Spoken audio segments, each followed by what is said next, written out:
To order. Good evening, everyone. Welcome to the regular board meeting of the Halton Catholic District School Board on Tuesday, January 4th, 2022. I would like to wish all trustees and attending staff a Happy New Year.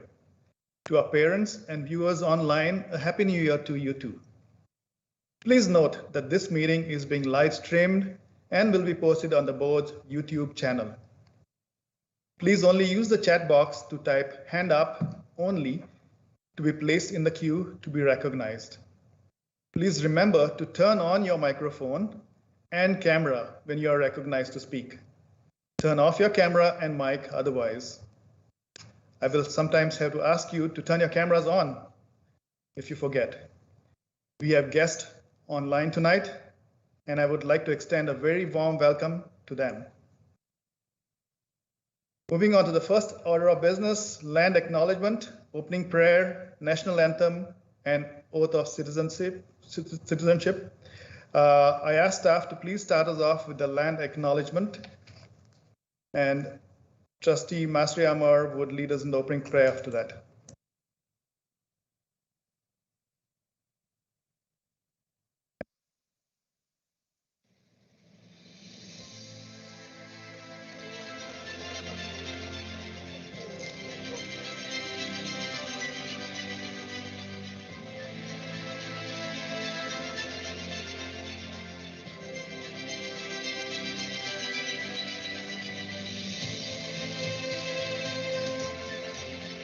Halton, as we know it today, is rich in the history and modern traditions of many First Nations and the Métis, from the lands of the Anishinaabe to the Attawandaron, the Haudenosaunee, and the Métis. These lands surrounding the Great Lake are steeped in Indigenous history. As we gather today on these treaty lands, our Catholic social teachings call us in solidarity with our Indigenous brothers and sisters to honor and respect the four directions: lands, waters, plants, animals, and ancestors that walked before us. All these wonderful elements of creation exist, gifted to us by our Creator God.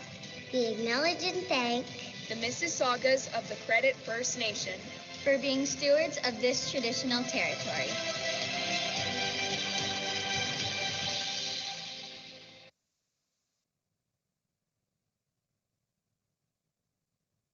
Trustee Masri Amar, would you please lead us in the opening prayer? Thank you, and through you, Mr. Chair, please join me in the sign of our faith. In the name of the Father, the Son, the Holy Spirit. Amen. Dear Father, you're the God of love, and I thank you that you're with me in every change and transition. I trust in your word that says the Lord your God goes with you. Therefore, as I enter into this new season, I will not be anxious for the uncertainty, but I declare your word that says I must not be anxious for anything, but in everything through prayer. I will make my requests to be made unto you. Amen. In the name of the Father, the Son, the Holy Spirit. Amen. And please rise for the oath of citizenship and the national anthem.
Moving on to the order of business, motions adopted in camera. There were no motions adopted in camera. Information received in camera, there was no information received in camera. I will now move on to the next order of business, and that's the approval of the agenda. Are there any additions, deletions, or corrections to the agenda? Mr. Chair. I'll go by the chat box. We have Trustee Vice Chair Agnew. Thank you. Through you, Mr. Chair, I would like to add a notice of motion. What would your notice of motion be called, Vice Chair Agnew? Strengthening community relationships.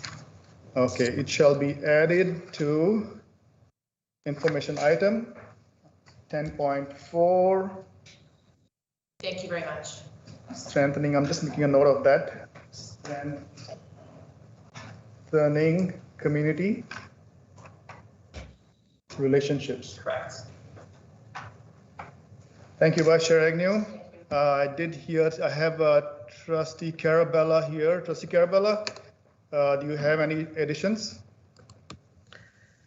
Yes, I'd like to make a notice of motion. What would your title of the notice of motion be? Express parental consent for minors. Thank you.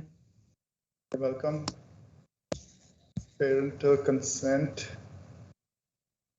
for minors. So it shall be placed item 10.5 on the agenda. And we have Trustee Yantamasi, whose hand is up. Trustee Yantamasi, you have anything to say? Notice of motion, Mr. Chair. Okay, what's the title of your notice of motion?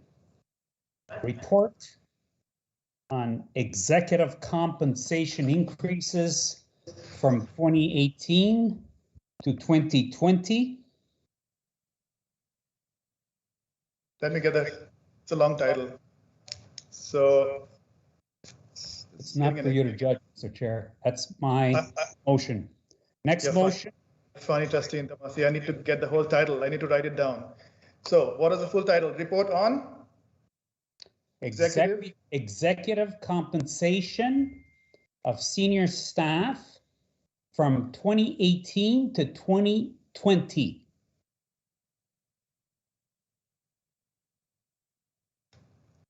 Okay, noted. It will be placed on the agenda, item 10.6. Next one, Mr. Chair. Besner report. Sorry, I didn't get that, Trustee Yantamasi. Can you repeat it? Besner report. How would you spell that? Put it in a chat box, please. It's the report on the behavior of trustees, trustee code of conduct. So the title is called, can you put it in the chat box, please, if you don't mind?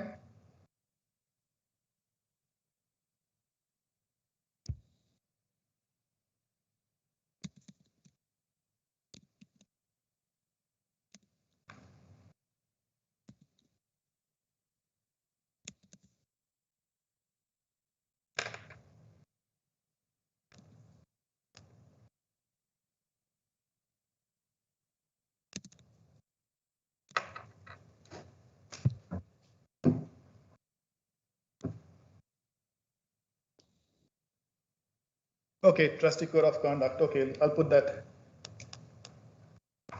Trustee code of conduct.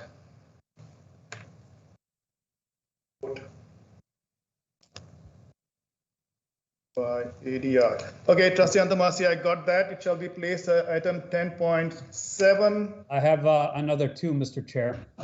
Okay, next one.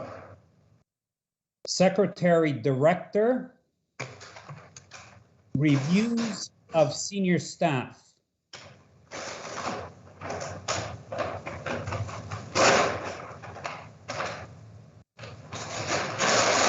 Okay, I got that. Secretary, Director, review of senior staff, item number 10.8 on the agenda. 10.9, revised budget.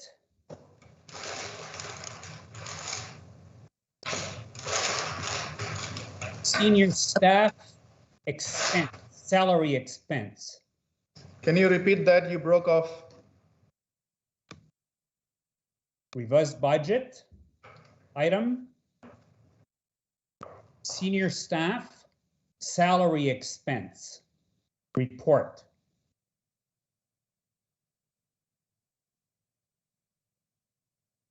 Okay, got it. Thank you, Mr. Chair. Placed under 10.9. So, may I have a motion to approve the agenda as amended? Move O'Brien. Moved by Trustee O'Brien, I'll second it. second by Trustee Ohan Chanota. All in favor? Recorded vote, Mr. Chair. Thank you. Okay, we'll go to a recorded vote. Trustee DeRosa?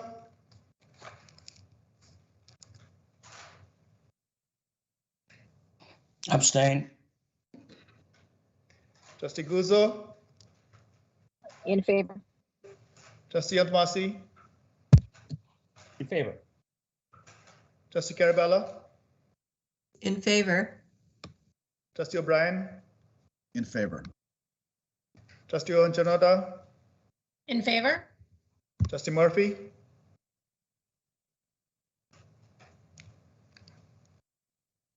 Trustee Murphy? We'll come back to Trustee Murphy. Trustee Bowie? In favor. In favor. It was Trustee Murphy, right? Yes. Trustee Mastrihammer? In favor. Trustee Tokiwa? In favor. Vice Chair Agnew? In favor. And did we miss anybody? Okay, so we have 7 in favor, 1 abstained, motion carries. Moving on to item 3, the next order of business, that's declarations of conflict of interest. Do we have any conflict of interest to be declared tonight? Seeing none, we shall move to the next order of business, which are presentations. There are no presentations tonight. Delegations, the next order of business. We have 1 delegation this evening. Our delegate is online, and I will let them know when to begin. Delegation number 1, we have policy II-50, prior learning assessment and recognition, PLAR, for day school students. The delegation this evening is from Ms. Lorenko. Ms. Lorenko, you have 10 minutes for your presentation, and you must stay to script. That's part of tonight's board agenda package. I will now ask staff to assist me in keeping track of the time. The time will be on the screen. At the end of the delegation, there will be an opportunity for trustees to ask questions of clarification purposes only based on your presentation. Mr. Lorenko, are you there? I am here. Okay, so you may begin, and your time starts now. Thank you. This evening, I will address 2 separate issues with respect to the board's policy on prior learning assessment and recognition, PLAR, for day school students. One is the relevance of this policy to special education students, and therefore the Special Education Advisory Committee, SEAC. The second is more general concerns with the policy and its implementation. My delegation presents several questions, and my request of trustees is for a staff report that will directly address my very specific questions. With respect to bringing this policy to SEAC, there are several reasons this should have occurred. In 2019, the Superintendent of Special Education presented a staff report in response to a board motion to examine the feasibility of cluster classes and accelerated learning opportunities to meet the needs of secondary gifted students. Since its initial presentation, this report has often been referred to by staff as evidence that the board is meeting the needs of these students with existing opportunities, of which PLAR is specifically referenced. Nobody has ever suggested that this means PLAR exists solely for gifted students. However, it's the board's own position, as presented by the Superintendent of Special Education, in a report approved by the director that this process is one of the ways the board meets the needs of secondary gifted students. The ministry's own documents also specifically reference the applicability of PLAR to gifted students, although the ministry statement was continually misrepresented by both trustees and senior staff. The ministry states that while PLAR may be of benefit to some gifted students, it's not intended to be used as a replacement for or alternative to enriched or other special programs. According to staff and trustees, this somehow means that PLAR is not applicable to gifted students, but that is not what the statement says. The statement recognizes the applicability and benefit of this process to gifted students, but that it is not a substitute for, but rather a complement to programming that must be provided in their regular day school courses. Why do you suppose the ministry makes specific mention of gifted students and not other exceptional students? It is clear that the ministry recognizes that gifted students quite often have the requisite knowledge and skill of a course without formally taking it, and that it would be beneficial to these students to avoid the boredom and disengagement they often experience from being forced to take such courses. How is it beneficial to a student to take a course where they earn a grade of 100% with basically no effort?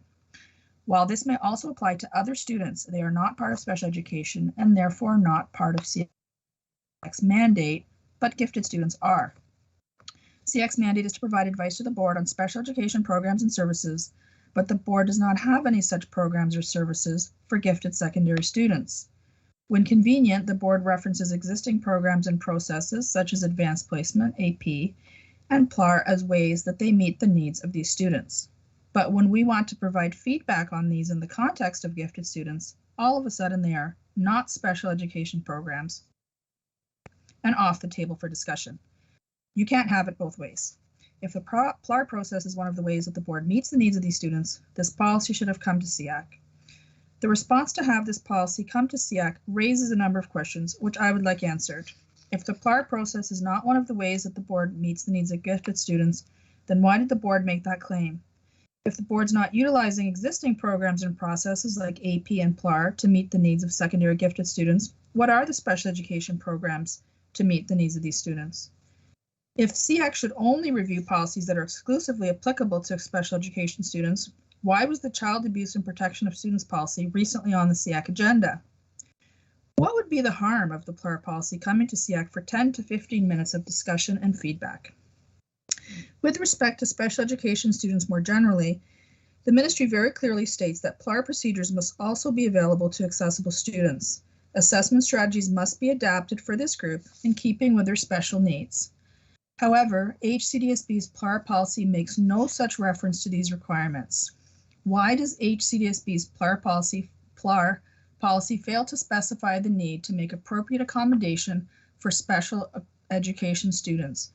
How can the board ensure that special education students who initiate a PLAR process will be properly accommodated? As the parent of a gifted 2019 graduate, I was surprised by the accelerated learning opportunities in the board's 2019 report, especially PLAR. We had tried most of the accelerated learning opportunities supposedly available and encountered roadblocks and discouragement every step of the way. This was particularly true of PLAR, where I also learned that the board does not follow its own policy. That is really my greatest concern. Upon closer review of PPM 129 in the board's policy, I've also come to discover that the board is not in compliance with PPM 129. It's not unusual for HCSB's procedures to read more like a policy and for the actual policy to be missing key policy statements found in the procedure instead. In the case of PLAR, the policy and procedure are in fact identical, word for word, save for minor formatting or punctuation. Procedures are meant to provide the operational details to implement a policy.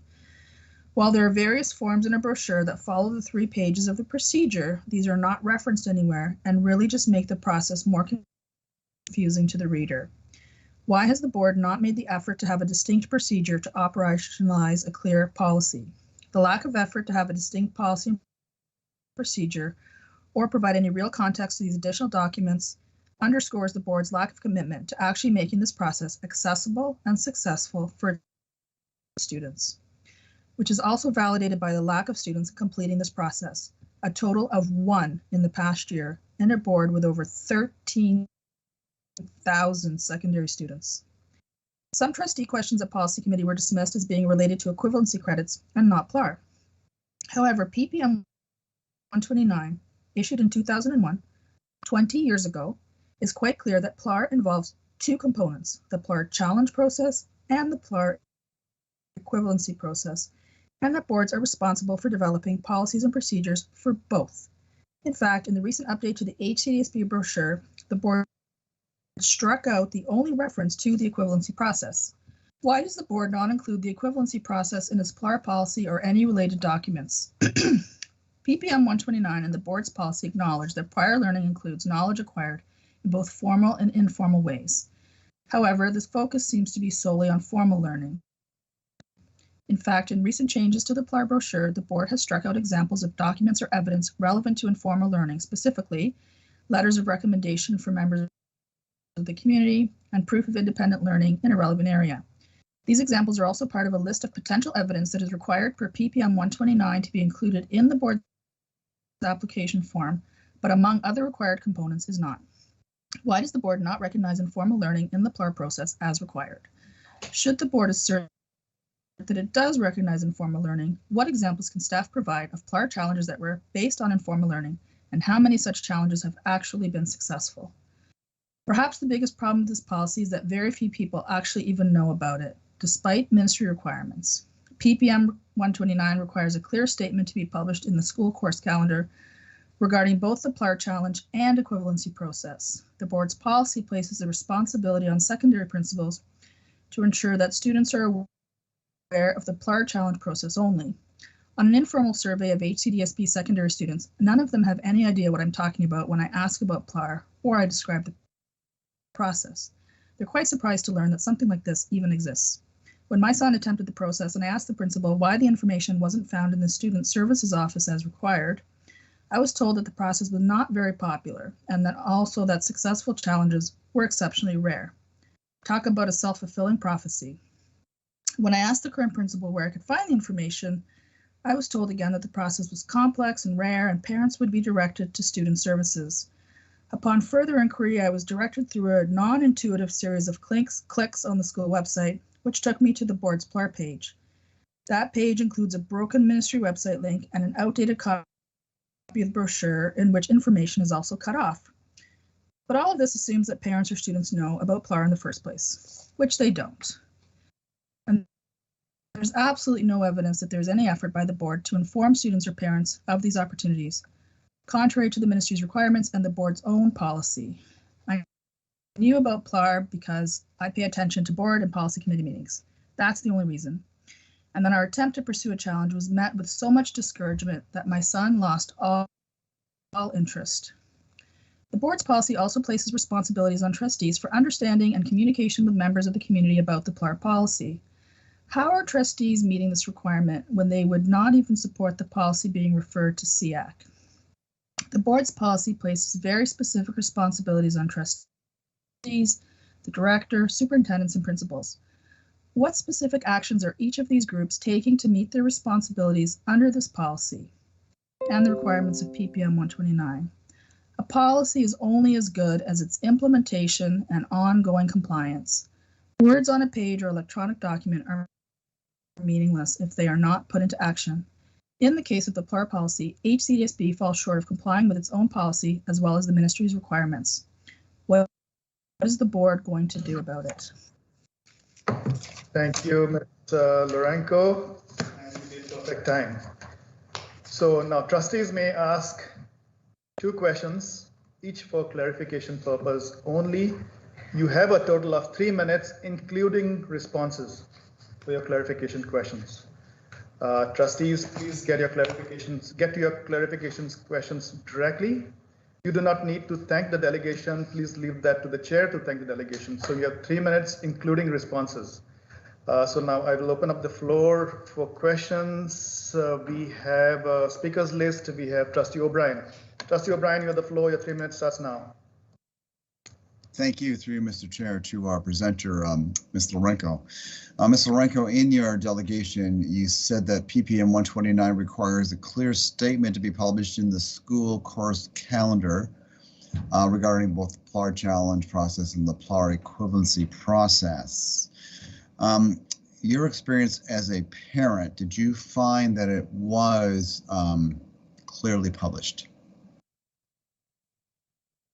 So I couldn't find a course calendar, actually. I looked on the website and I couldn't find anywhere where the courses are listed or anything called a course calendar. And that was why I had asked the principal where this information was to be found. I also asked my son, who's currently in grade 12, where I could find a course calendar, and he didn't know what I was referring to either. So finally I had to ask him, like, when you register for courses, where do you find all the courses that your school offers? And that is found within my blueprint, but I don't know that it's specifically called a course calendar. And when I looked at the course, like all the list of all the courses and the descriptions of the courses, there was nothing there about PLAR at all that I could see. Thank you. Go ahead, Trustee O'Brien. Any questions? No, that's my one only question. Thank you, Mr. Chair. Okay, thank you. Moving on to Trustee Carabella. You have 3 minutes, 2 questions. Trustee Carabella. Thank you. I just have one question.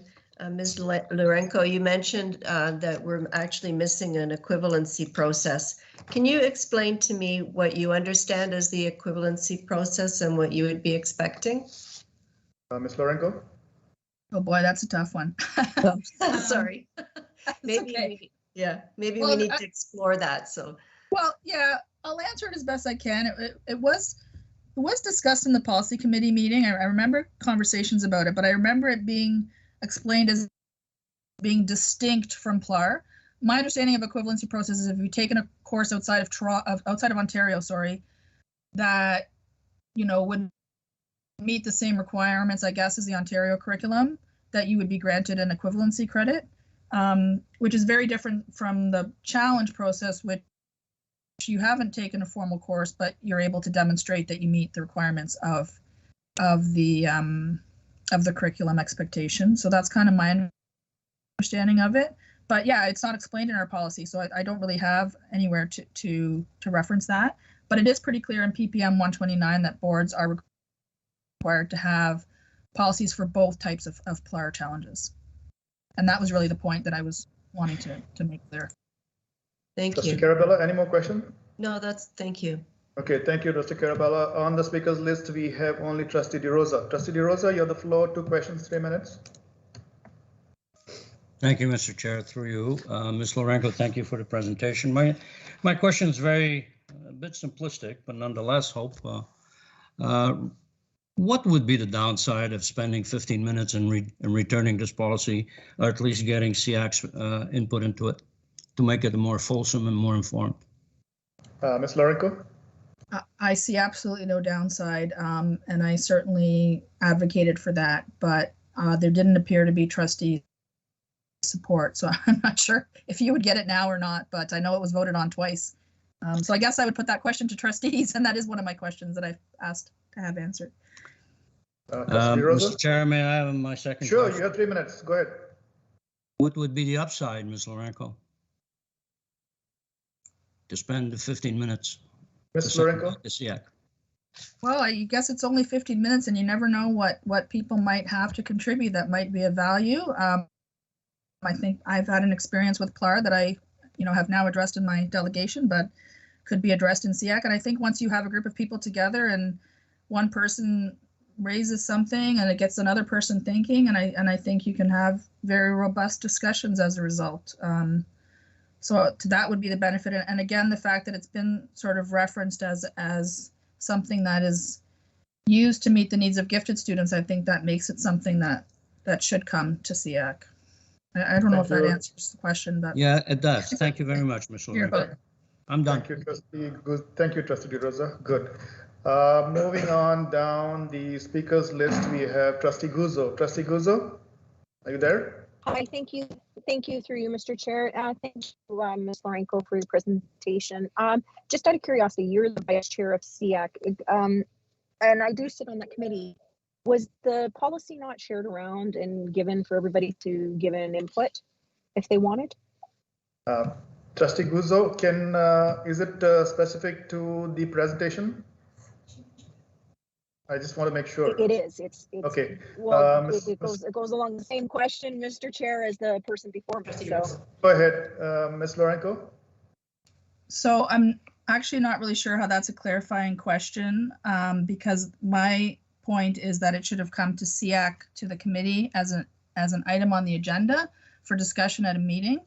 So there was an email sent around after the policy had already come to policy committee, which is where most of the discussion usually takes place. And as everybody knows better than I do, the board table is usually more of a formality. So I don't think sending out an email after the fact that it's already been presented at policy committee, I don't think that's sufficient. And I guess I would ask again, like, what's the harm in having it actually on the agenda? And having a multi-way conversation. Email's not very dynamic. It allows for one person at a time, as opposed to a dynamic conversation that can happen in a committee. So I really don't see that as being comparable at all. Trustee Guzzo? That's it, Mr. Chair. Okay, I don't see any speakers on the list right now. So I see Trustee Yantamasi, he just made it. Trustee Yantamasi, you have 2 questions and 3 minutes. Go ahead. Thank you for your presentation, Ms. Lorenko. As I look and I've read through it, it's a fairly detailed account of what our policy is missing. So my question is, does policy II-50, when you compare it to other boards, where does this stand in your estimation? Ms. Lorenko? Honestly, that was something I'd hoped to do, but I didn't have an opportunity to compare it to other boards. I did find that Halton District has a slide presentation on it, and I went through it very quickly. It's pretty extensive. But I thought that was a really good way, because sometimes people don't want to sit and read a black and white multi-page document, but a PowerPoint that's bullet points and things like that is often an easier way to consume the information. That's really the extent to which I had an opportunity to compare to other boards. So I'm not really in a position to answer that, unfortunately. Sorry. Trustee Yantamasi? Yeah, so I have a follow-up point of clarification. So if you look at our policy and you're stating that it's missing all of these elements, what was your point of reference to establish these particular missing items? Oh, that's PPM 129. PPM 129 is very clear that boards should have policies and procedures about both the challenge process and the equivalency process. It's very clear that there should be a statement in the course calendar. Those are specific. That's exactly the wording out of the PPM. Right. So that was my reference, was the ministry's requirements. Okay, Thank you, Trustee Yantamasi. Thank you, Ms. Lorenko. We do not have any speakers on the speaker list. So once again, Ms. Lorenko, I want to thank you very much for your presentation. It does take a lot to prepare and deliver this delegation. Thank you for your commitment. A response to the delegation will be dealt with under agenda item 8.1. Thank you for the opportunity. You're welcome. Moving on to the next order of business, approval of the minutes. The minutes of the December 21st, 2021 regular board meeting are in your package. Are there any errors, additions, or deletions to the minutes? Seeing none, may I have a motion to approve the minutes of the December 21st, 2021 regular board meeting? I need a mover. I'll move it. Moved by Vice Chair Agnew, seconded by? Need a seconder? O'Brien. Trustee O'Brien. I shall take it to a recorded vote. Trustee Guzzo.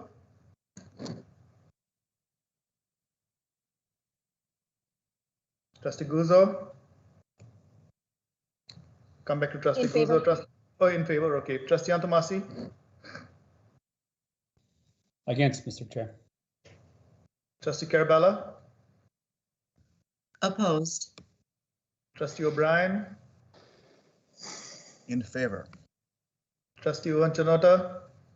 In favor? Trustee Murphy, In favor? Trustee Bowie, In favor. Trustee Mastrihammer, In favor. Trustee Tokiwa, In favor. Vice Chair Agnew, In favor. Trustee DeRosa. Abstain. So we have 5 in favor, 2 opposed, 1 abstain. The motion carries. The next order of business, summary of outstanding items from previous meetings. The chart of outstanding items is provided in your agenda package for information. Moving on to the next item, action items, response to delegation. Item 8.1, in accordance with our board bylaws and policy I-06, delegation to the board, we have 4 options. Trustees may move to A, make a decision today on this matter, defer the matter to a future meeting, request a staff report on this matter to be considered at a future meeting, or receive the delegation as information. I will now open the floor to any trustees who may want to put a motion on the floor on how to proceed with the delegation. We have on the chart here on the list, Trustee Agnew. Your hand is up. Trustee Agnew? Thank you, Mr. Chair. I'd like to make a motion to receive as information.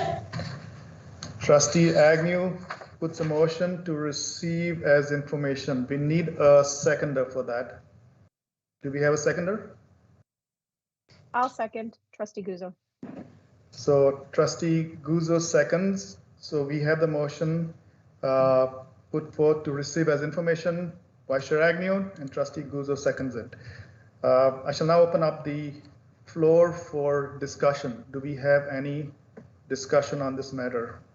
So I have a couple of hands up here. We have Trustee, something wrong. Okay, so I shall open up a speakers list here. We have Trustee Carabella. Were you planning to speak on this? I'll be happy to speak on this. Okay, so Trustee Carabella, Trustee Yantomasi, Trustee O'Brien, and okay, that's it. Yeah, go ahead, Trustee Carabella. You have the floor. You have 3 minutes to speak to this.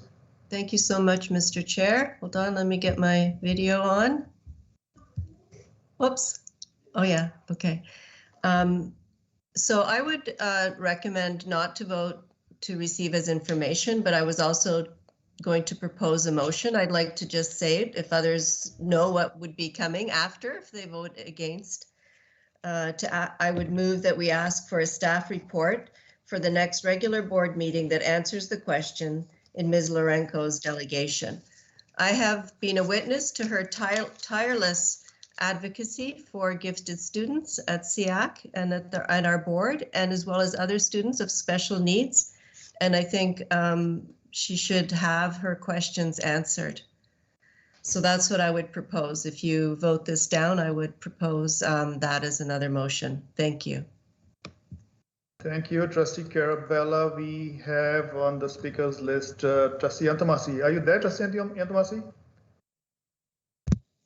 Mr. Chair, so I have a point of order. If we're receiving as information, it doesn't require discussion. What requires discussion is if we're moving to receive, either asking for action this evening and or to solicit a report on the matter.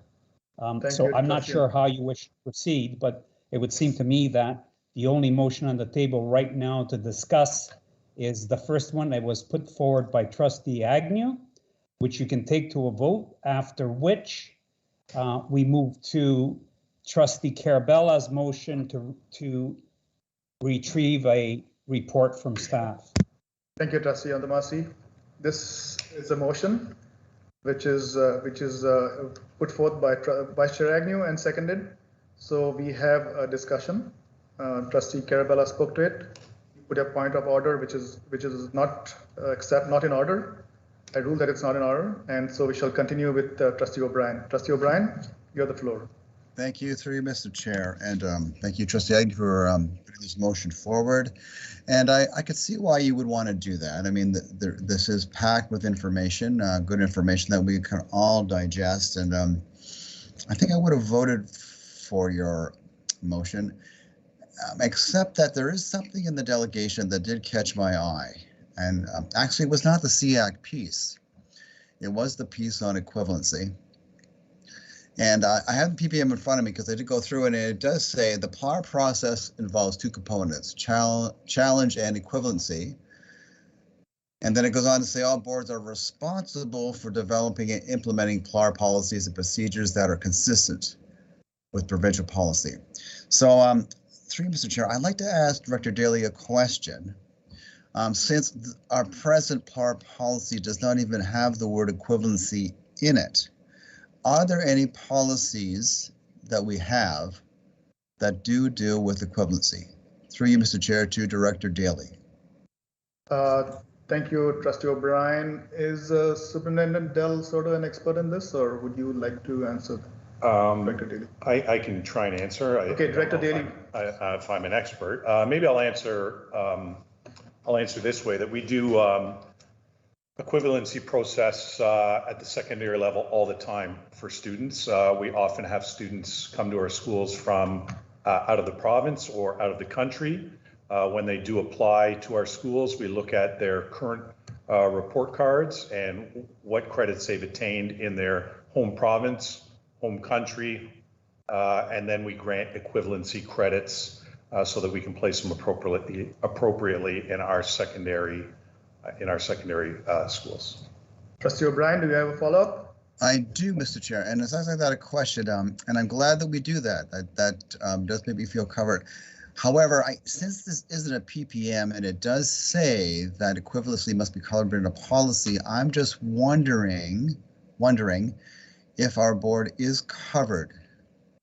So I'm inclined to actually lean towards the staff report, which Ms. Lourenco is asking for. And again, it's out of consideration just to make sure the board is covered and having equivalency covered in a policy. Thank you, Mr. Chair. Director Daly? I don't think that's a question. Trustee O'Brien, was it a question you asked whether it's covered or not? Is that a question or what? It was more of a rhetorical question, but thank you, Mr. Chair. Okay. I'm just a traffic cop here. Okay, so moving on down the speakers list, we have Trustee DeRosa. You have 3 minutes. Thank you, Mr. Chair. I believe Trustee Carabella's request was refused by your judgment and trusting your judgment. I just want to remark one thing, that the time registered on the chat box for Ms. Trustee Agnew and Trustee Carabella is both registered at 7:39 p.m. So,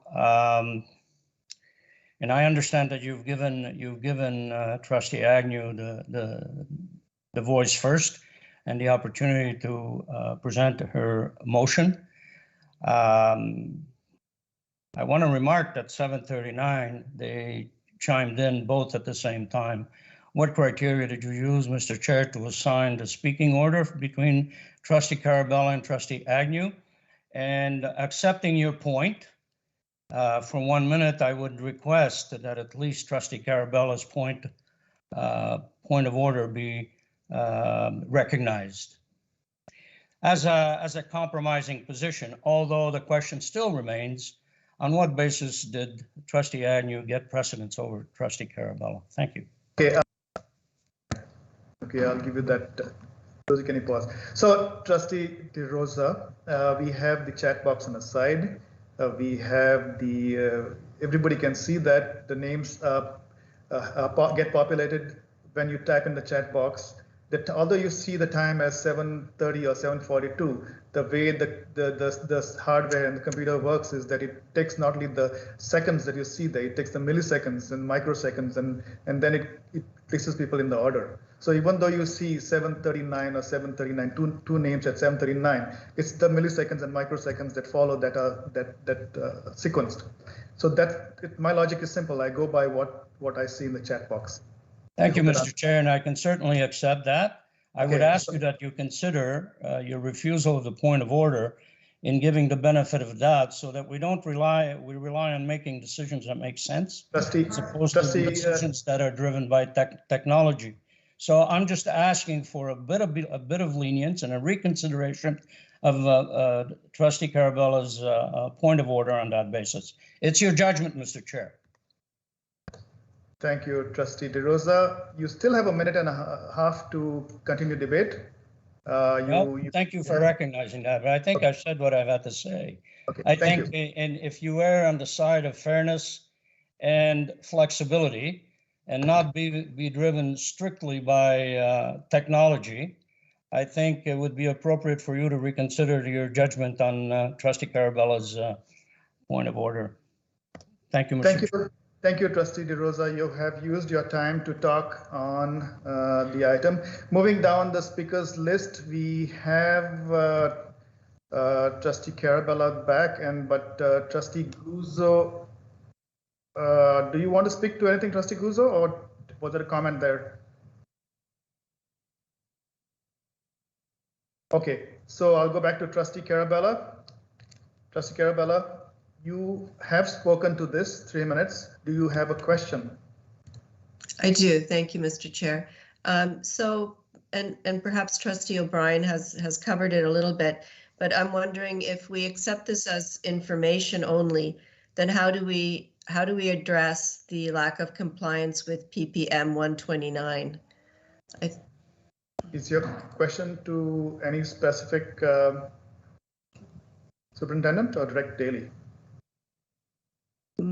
Well, I think it was Trustee Agnew who put forward the motion to receive as information. So I could address her because I'm not sure Trustee Agnew is in a position to answer that. Director Daly. Okay, Director Daly, would you like to answer that question? Thank you, and through you, Mr. Chair. We are in compliance with PPM 129. Thank you. Moving down the speaker list, we do not have any other speakers on the list. So now I shall call the vote. So we are voting on receiving the delegation as information put forth by Vice Chair Agnew, seconded by Trustee Ohansonata. Trustee Yantamasi, how do you vote? Mr. Chair, I don't understand what procedure. So point of order, I don't understand the procedure you're following. Are you not allowing a second? Are you not allowing, according to our bylaws, a second motion? So you have one motion, a second motion asks to consider something else on the menu of receiving delegations. You're taking this to a vote without deliberating. Trustee Yantamasi, I have called the vote. I'm not finished, Mr. Chair. You're interrupting me. I have called the vote, number one. But how can you call a vote if you have a competing motions on the table? You do not have the floor. I just asked for. You do not have the floor, Trustee Yantamasi. I have called the vote. Point of order. You have to acknowledge my point of order, Mr. Chair. Trustee Yantamasi, I have called the vote. You can't call a vote if you have competing motion. Can you please ask the parliamentarian? Trustee Yantamasi, there was no amendment to this motion. If you are paying attention, there was no amendment to this motion. And I've called the vote. Mr. Chair. You cannot amend this. The way the bylaws are written as response to delegation, there are 4 choices you make. We have chosen. You can't just pick the first one, Mr. Trustee Chair. Yantamasi, you do not have order, Mr. Chair. You cannot give the floor or take only one motion. If Trustee Yantamasi, I have called the vote. You do not have the floor. We are moving on. Trustee Carabella. I vote opposed. Thank you. Trustee O'Brien. Opposed. Trustee Ohansonata. I'm in favor. Trustee Murphy. In favor. Trustee Bowie, Abstain. Trustee Mastrihammer, In favor. Trustee Tokiwa, Opposed. Vice Chair Agnew, In favor. Trustee DeRosa, I'm opposed, Mr. Chair. Trustee Guzzo, In favor. Trustee Yantomasi, Opposed, Mr. Chair. and Trustee Duarte is in favor. We have 5 to 4. The motion carries. We shall now move on to item 8.2. The following is a notice of motion from the December 21st, 2021 regular board meeting. Trustee Carabella, could you please read your motion?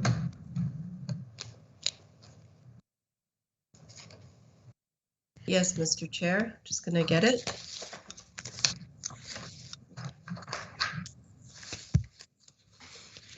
Okay, so the notice of motion.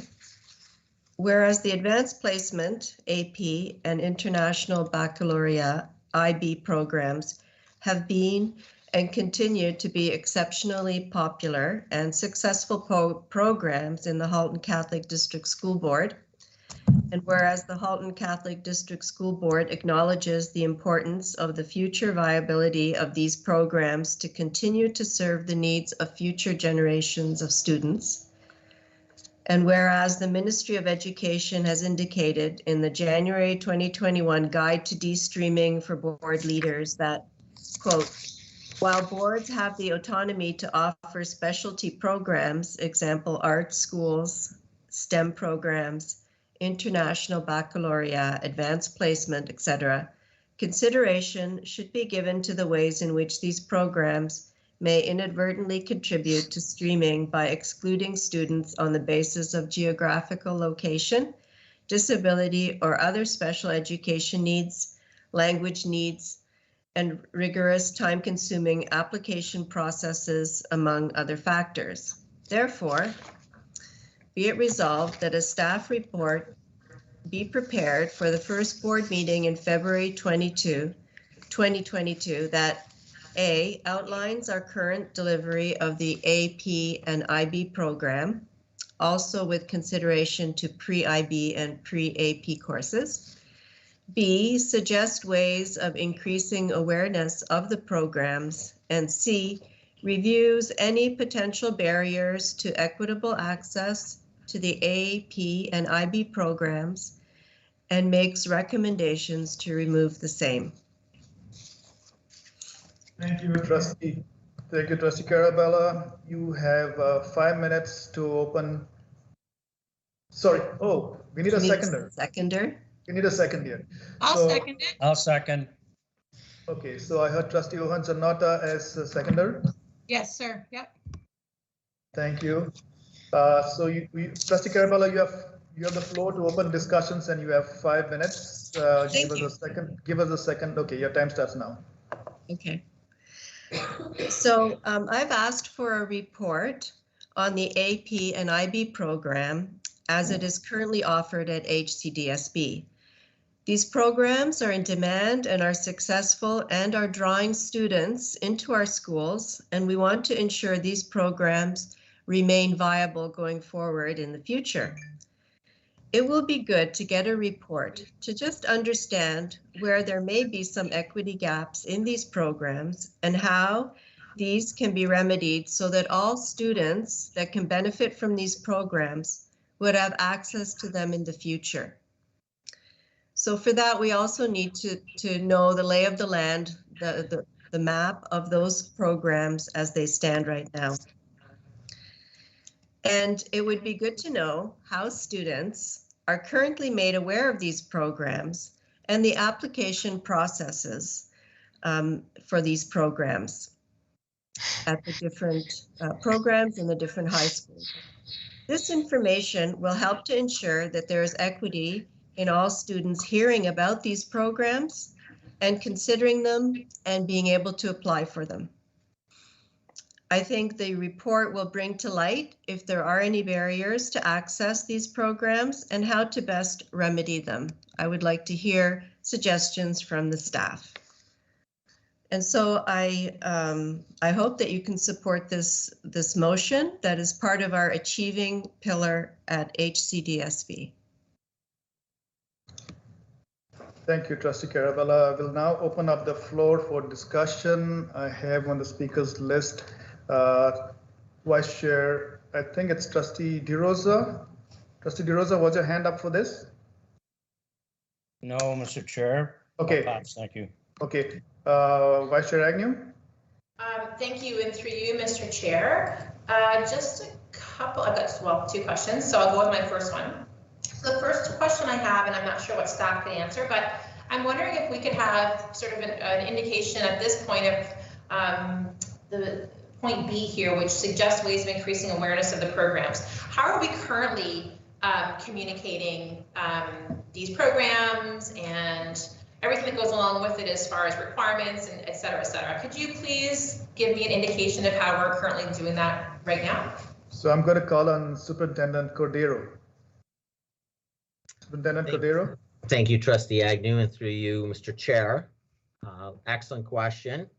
So let's look at the advanced placement program first.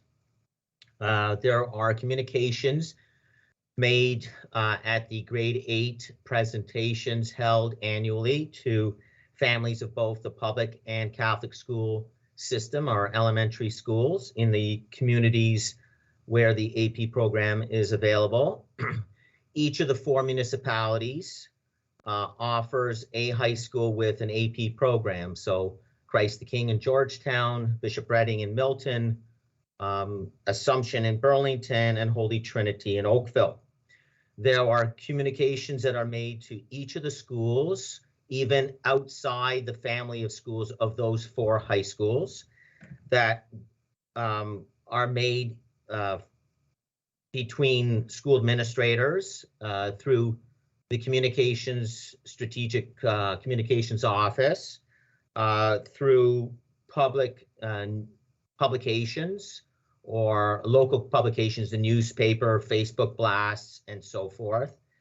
The same promotions take place with the IB program, which is exclusive to 1 high school in our board, St. Thomas Aquinas in Oakville. In addition to those news publications and the sharing between schools, secondary and elementary, and with the public school system, we also this past year had promotional images put on our public transit buses in the Oakville community, which we would like to expand next year because we wanted to measure what the cost benefit analysis would be. And it appears to have been successful.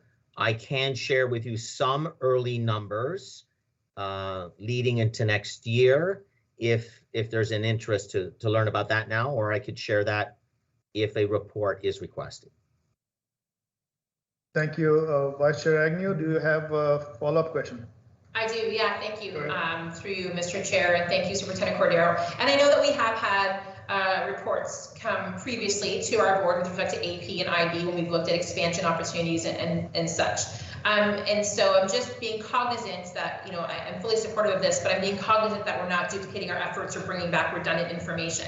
So I'm just trying to get an idea of, you know, what we currently know about the program and how it's being promoted, and also to that point is, and I don't want you to spend too much time on this, but could you give us a brief idea of outlining the current delivery of the AP and IB program? Because I think that's also important. Sure.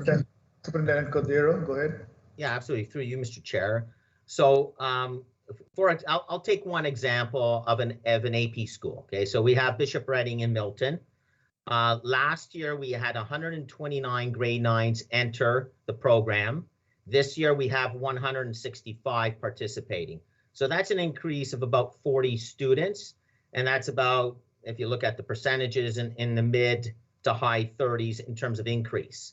Those students have had in the past the minimum option of taking at least 2 AP credits to be approved into the AP program. Recognizing that some students may be wonderful in our program, but not necessarily demonstrate proficiency in math or science, we have transitioned to the opportunity for students to take a minimum of 1 AP course. So they're not restricted to at least 2, but can take 1 if they've demonstrated efficiency in that area. And that has certainly elevated the numbers of participants in both the AP program at all 4 schools. Our numbers in IB have also continued to grow.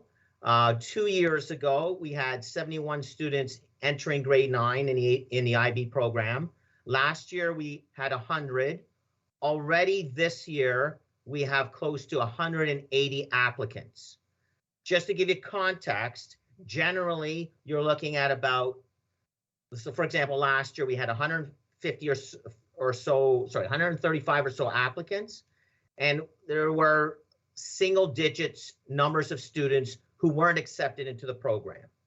So it's a very small percentage of students who are not accepted, and it's largely dependent on low marks or marks that do not meet the threshold, or we request students to give a paragraph, an explanation of why we should accept them into the program. Maybe there's a unique story, a little bit of a profile about themselves. So we take that all into consideration, and so numbers continue to grow. And I think our efforts to continue to build in terms of promotions in the community, but also in the classroom. So another thing that we have transitioned towards is, in the past, we would allow students into AP only in grade 9, or into IB only in grade 9, coming from grade 8. But if a student demonstrates highly successful marks and an eagerness and an interest in taking IB after completing their first semester in grade 9, or even the full year in grade 9, they will be considered to enter the IB program or the pre-IB program in grade 10. And same thing with AP.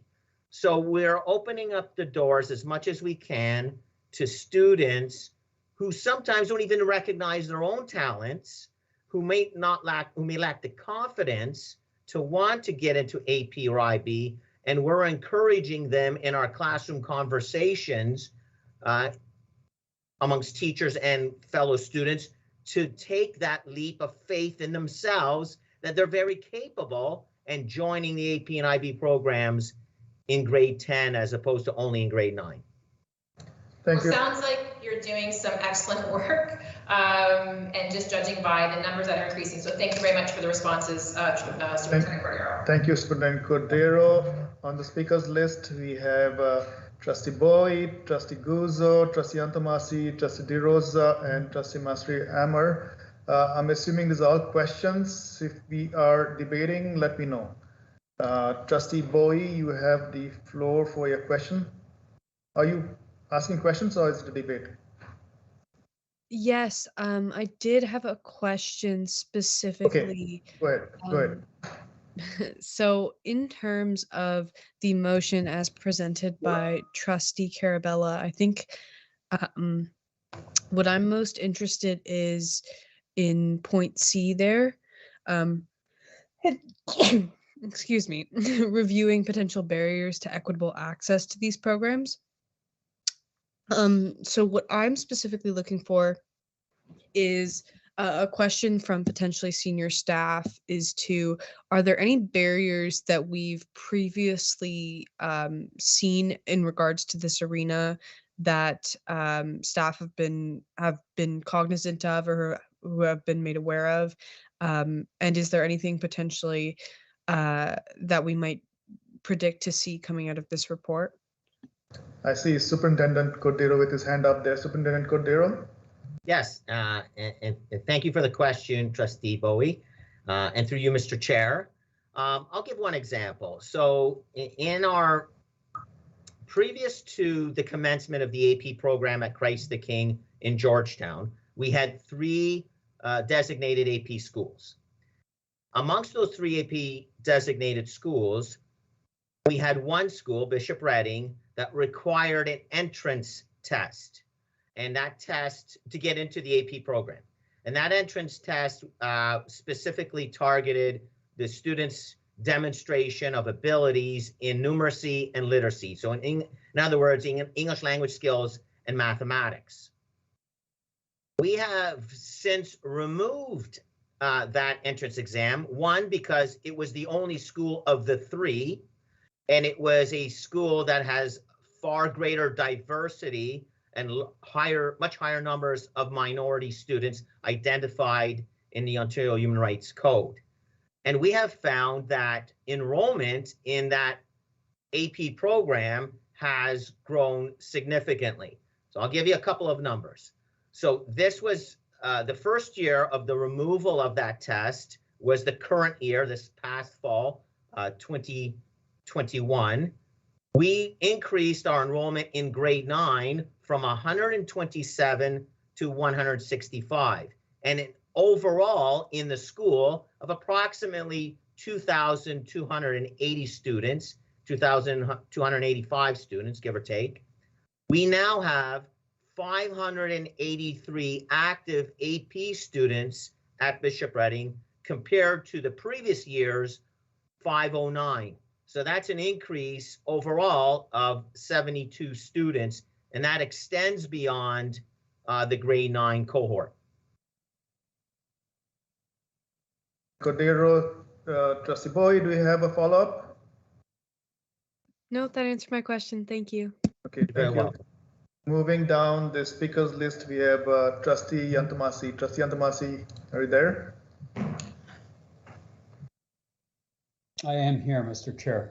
Go ahead, you have the floor. Question through you to Superintendent Cordero. So insofar as the International Baccalaureate program, what is our total applicants that seek to go into that program from grade 8?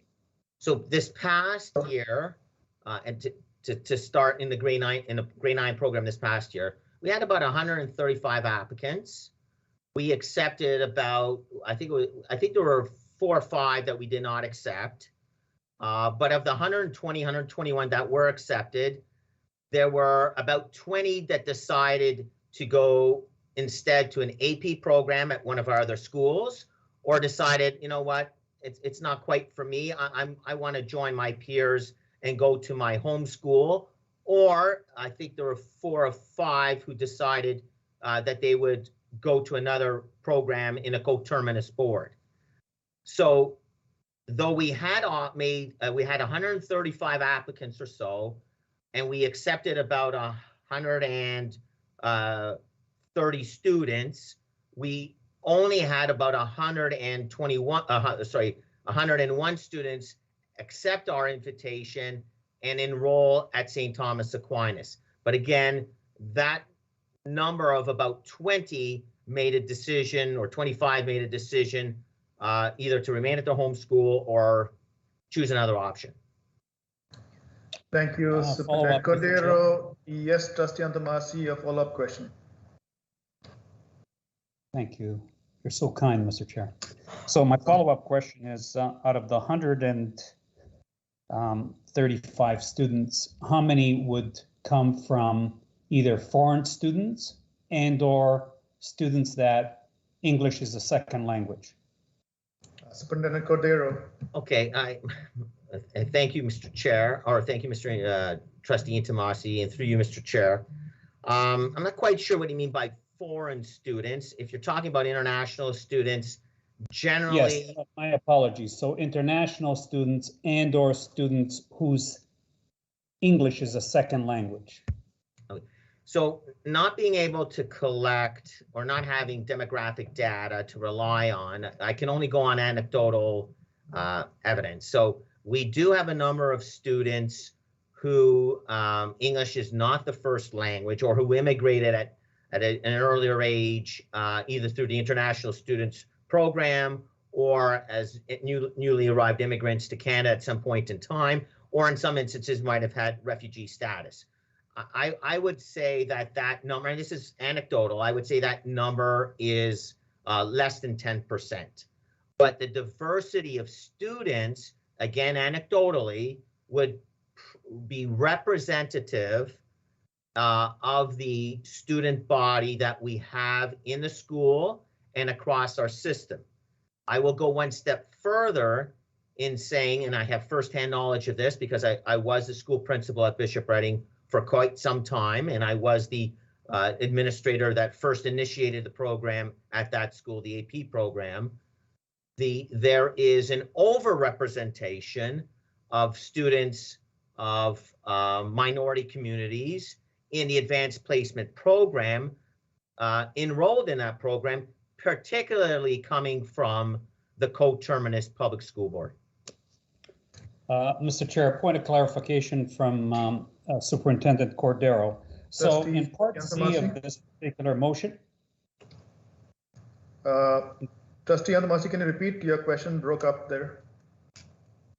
So I referred to Part C of the motion, potential barriers. So Superintendent Cordero, would you state for us, are there barriers from a language perspective for those students that may have the academic marks or qualified due to having high academic marks coming as international students, but may not be able to participate equitably in the international baccalaureate due to the fact that English is a second language?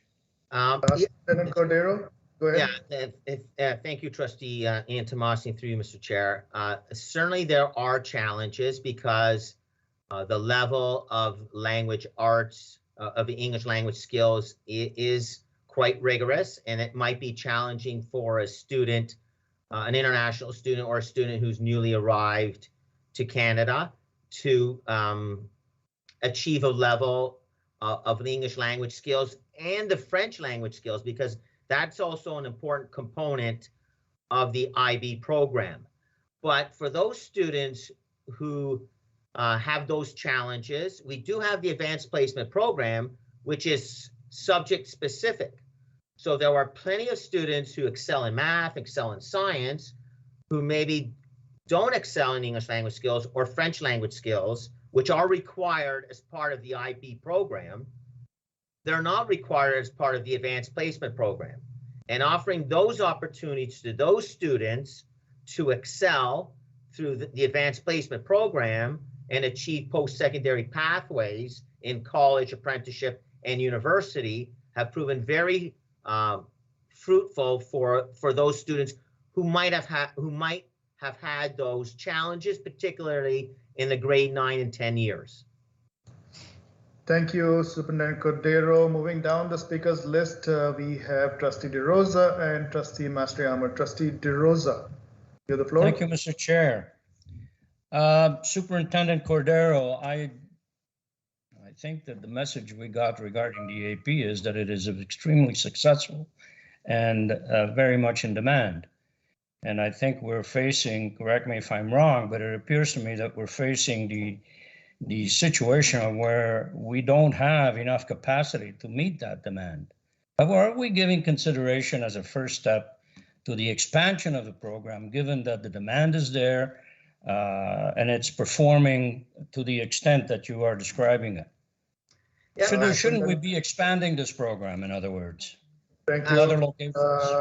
Superintendent Cordero, go ahead. Thank you, Trustee DeRosa, and through you, Mr. Chair. In fact, we have been expanding the program. Initially, the program was located at Bishop Reading and Assumption High School in Burlington and in Milton. We expanded it 4 years ago to include Holy Trinity.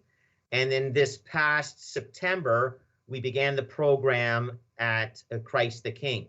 So students in the past in Halton Hills, Georgetown, and Acton would have to travel to Milton to be part of that program. Now they have in their home high school that opportunity. And we currently have about 75 students enrolled in that program at the grade 9 cohort. Follow up, Mr. Chair? If I could also add, with respect to IB, our numbers have grown from 71 2 years ago to 100 now. We have 180 applicants or so already for next year. That might top off at about 190. And we anticipate we'll have a growth of an additional 50 to what we had this current year. So they're healthy numbers. Go ahead. Follow-up, Mr. Chair? Yes, Trustee DeRosa, go ahead. Actually, in my follow-up, I was going to mention IB because it seems to be trending in the same manner. So certainly we have the conditions for the expansion of the AP and AB. I'm wondering how far we are away from being able to provide at least AB in every region, because I know we deal with a lot of transportation discussions and transportation issues to try to get students out of the area into these classes. So I'm wondering how far we are away, at least having a fair number of schools fulfilling the demand in every region. And with respect to IB, I guess that's the same question. And I will conclude my follow-up question by saying, in a program that is in such in demand and so beneficial, is de-streaming really a consideration, a fair consideration with respect to these programs? Trustee DeRosa, let's stick to the first question to Superintendent Cordero about IB program. Thank you. Well, my last comment is part of the question, Mr. Chair. So respectfully, I would like him to address it the best way he can. Okay, we'll go step by step. Superintendent Cordero. Thank you, Trustee DeRosa, and through you, Mr. Chair. I'll do my best to answer both questions. Thank you. So with respect to AP, we do have a designated high school in each of the 4 municipalities. So that's a testament to our growth and our want to meet the needs of students in each of those communities. In terms of IB, we continue to have a discussion. It's a far more expansive program. It requires a higher threshold because of the expectation set out by the IB office that's centralized in Europe in The Hague and Netherlands, so that the standards by which we can offer the program and expand the program are more challenging. There are more hoops to make our way through, but that is a possibility, and that could be a topic of conversation at senior admin. I know that there's been, some informal discussions in the past, so that's something we could explore. And maybe another school in another municipality to get a catchment of students who perhaps, want to explore that option, but maybe don't have the means in terms of transportation and so forth. And with respect to the second question in terms of IB, I think we continue to grow. We continue to want to reach out to as many students of various communities, of various demographics as we can. We have, in my most recent excursion at the Berlin recruitment conference to try to solicit international students, that was a topic of discussion to try to recruit more international students into the program who are fluent in English language and French language. So I think we continue to look for opportunities for students, but we want our students to be successful. So we have to be able to structure these programs in ways that support their needs, their individualized needs, but also meet the expectations of acquiring these, certifications and whatnot. Thank you, Superintendent Cordero. Moving down the speakers list, we have Trustee Mastrihammer. Thank you, and through you, Mr. Chair. So my question is regarding that we've talked about the total applicants. Oh, sorry, I didn't put my camera on. We didn't have the total applicants that enroll into the programs, but I was wondering what is the dropout rate like for those who apply? Because I know from what I've heard from my peers, they are very hard programs and their mental health can be very bad at times. So I was just wondering if there's kids who do drop out of it. That's an excellent question. Yeah, that's an excellent question. No, my apologies. That's an excellent question through you, Mr. Chair. I wanted to look at a sample, one sample size in terms of AP and one in terms of IB. So looking at the numbers, they're very comparable. We're looking at in IB, we have a dropout rate of about, depending on the cohort of year, but somewhere between 22 and 26% of the students that don't make it all the way through for a variety of reasons. They get homesick and they miss their peers that they went to elementary school for 8 years and want to go back. Sometimes, as you said, it's the stress and the rigor of the program. Sometimes it's, I've developed an interest in another area. I'm playing high-level hockey, and there's a large commitment of time that I can't now devote to my studies as I once could.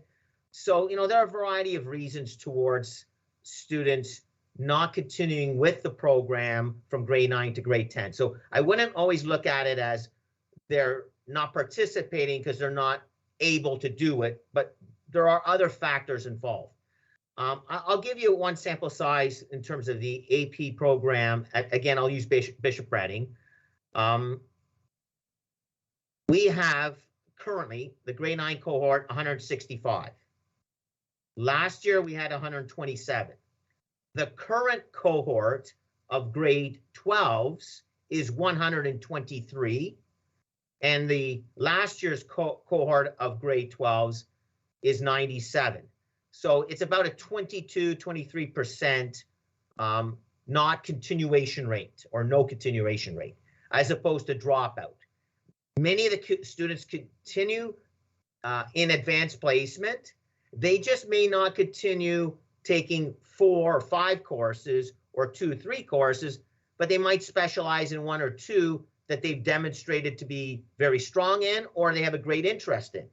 So as you know, you might develop an interest in wanting to go to Waterloo for engineering. So maybe you drop out of your AP English program or your AP French program or your AP Arts program, but you continue in your AP Maths and your AP Sciences. So we've got to be mindful of what it means not to continue in certain AP programs. But that was an excellent question. Thank you, Superintendent Cordero. Trustee Masuyama, do you have a follow-up question?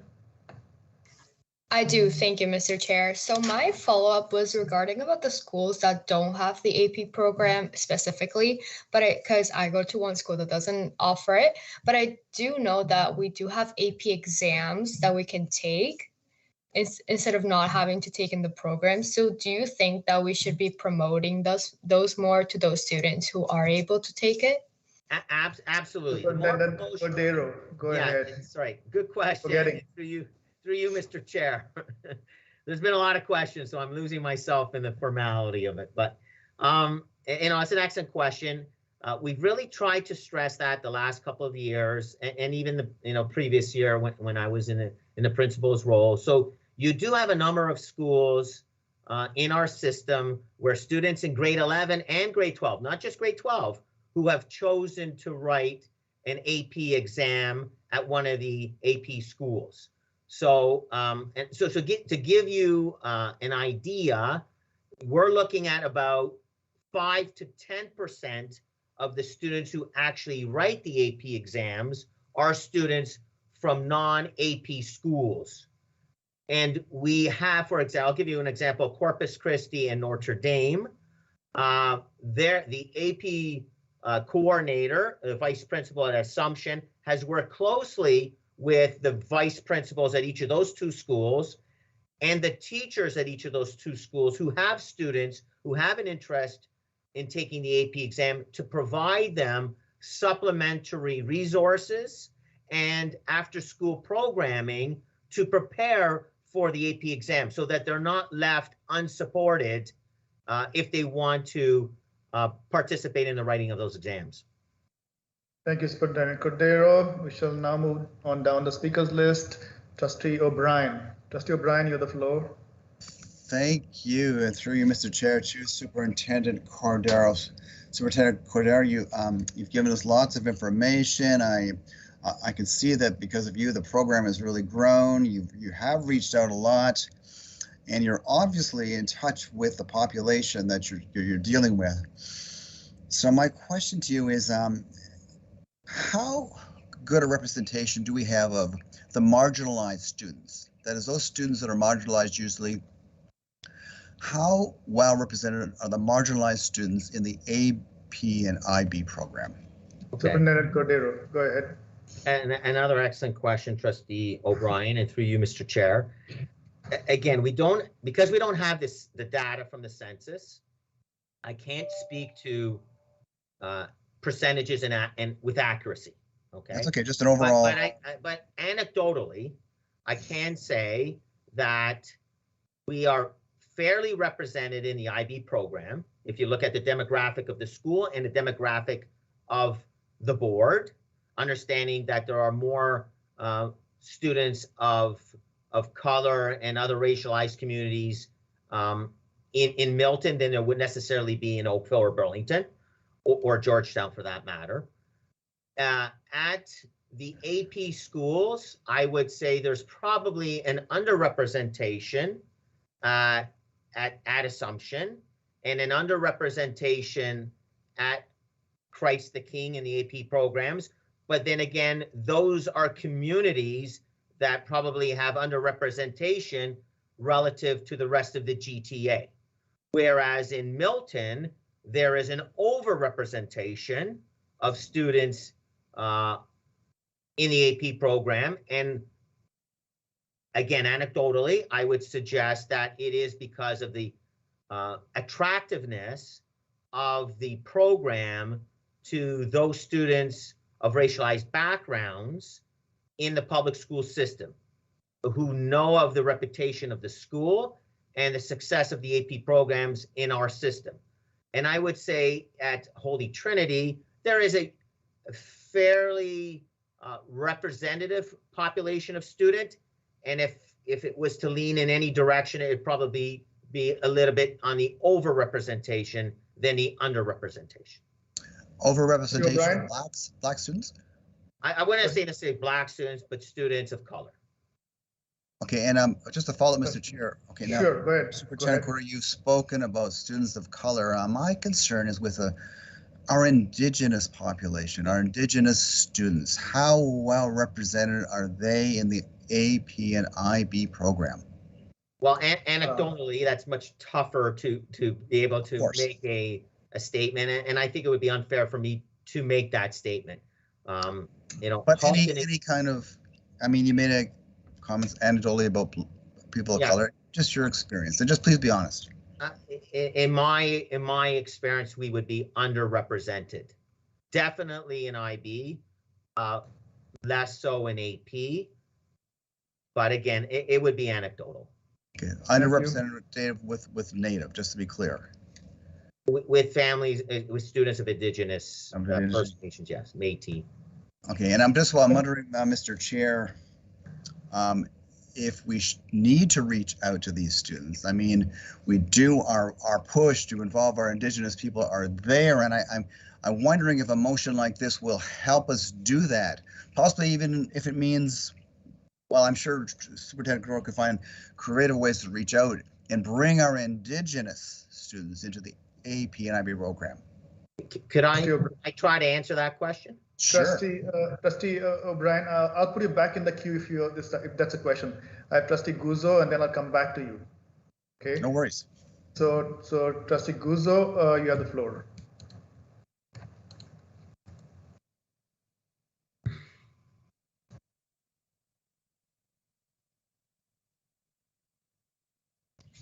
Hi, sorry about that. Thank you through you, Mr. Chair.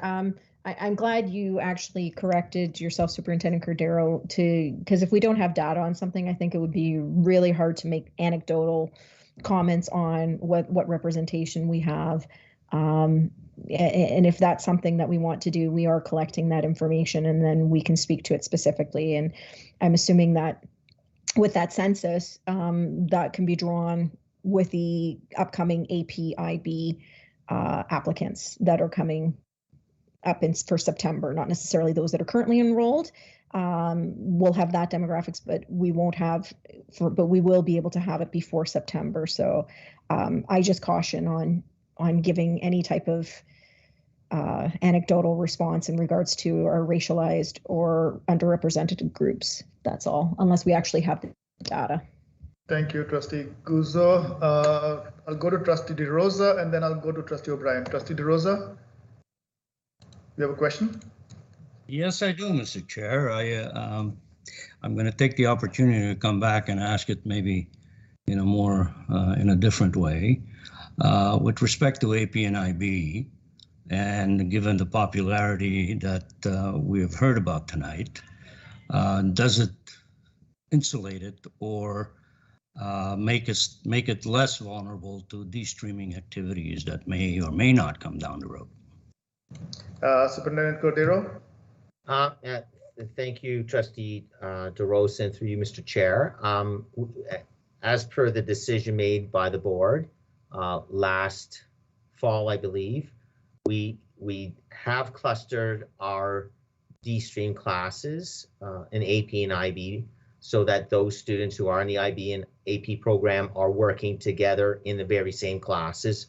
So the results of student success have proven themselves to be highly performative. I can give you an example for this is our first grade 9 cohort of de-stream students in clustered AP and IB courses. So I'll give you just some preliminary numbers of how well those students are doing following the first quadmester of high school life in the AP program. So, for example, and I'm going to use again that one example of Bishop Rennie because that's where I collected all my data for this particular case. So, of the 157 students who were enrolled in an AP course in the first quadmester. I said earlier there were 165, but there are 8 that weren't in an AP course in the first quadmester. So of the 157 who attended an AP, who completed an AP course in the first quadmester, only 14 achieved less than a 75% mark in that course. So 143 of the 157 achieved 75% or better, which is excellent. That's a level 3 and higher. And 86 of the 157 students achieved a 90% or higher grade. So that's more than 50% of your AP population achieving a 90% or higher. So clearly the de-stream programming isn't affecting their academic performance. Superintendent Cordero, Trustee DeRosa, you have a question? You're muted. Thank you for turning your camera on. Thank you. Thank you, Mr. Chair. Sometimes I don't realize. You have a follow-up question? Goes on and off in spite of. But so am I to take it, Superintendent Cordero, that the standards have not changed? In fact, they remain the same. The standards for examination or the results? I think they've done, the students have done exceptionally well. The teachers have prepared exceptionally well. We took some steps in the spring of last year to ensure that more teachers receive the proper AP and IB training. Again, I'm going to use Bishop Rennie as the example. we had 17 additional teachers acquire AP training to deliver AP programs. And we made a concerted effort to ensure that the teachers that received training, that they were also teachers representative of minority communities. So they too can be in front of students who are identified in our, under our Human Rights Code. Thank you, I'll Superintendent. move on to Trustee O'Brien. Now, Trustee O'Brien, you have the floor. Thank you, through Mr. Chair. Mr. Chair, I'm conscious of the fact that 10.3 says on action items, each speaker only speaks once, so I want to stick with the rules. So I think maybe it's time for a closing and a vote. For reminding me, 10.3. I thought I was really good with that. Mr. Chair. That's for debate. That's for debate. Yes. Mr. Chair, can I make one point regarding the census? I think we'll take it to a vote, Superintendent Cordero. Okay, no problem. Let's move on. Trustee O'Brien has a good point there. So I shall now call the vote on. Mr. Chair, may I have a closing? Oh, yeah. Trustee Carabella, you have the floor. Thank you. I will keep it brief. I just wanted to thank Superintendent Cordero and my fellow colleagues, trustees, for all the questions, the fulsome discussions we had about the programs and all the information. I'm excited that I do hope that we do have the vote for a report and we can put all this good information in one place. And it would be worth the investment of staff time, which I think it's much has been done already. I think the focus on an application process, the geographic barriers, perhaps some language barriers, could be something that staff can brainstorm about and give us some suggestions.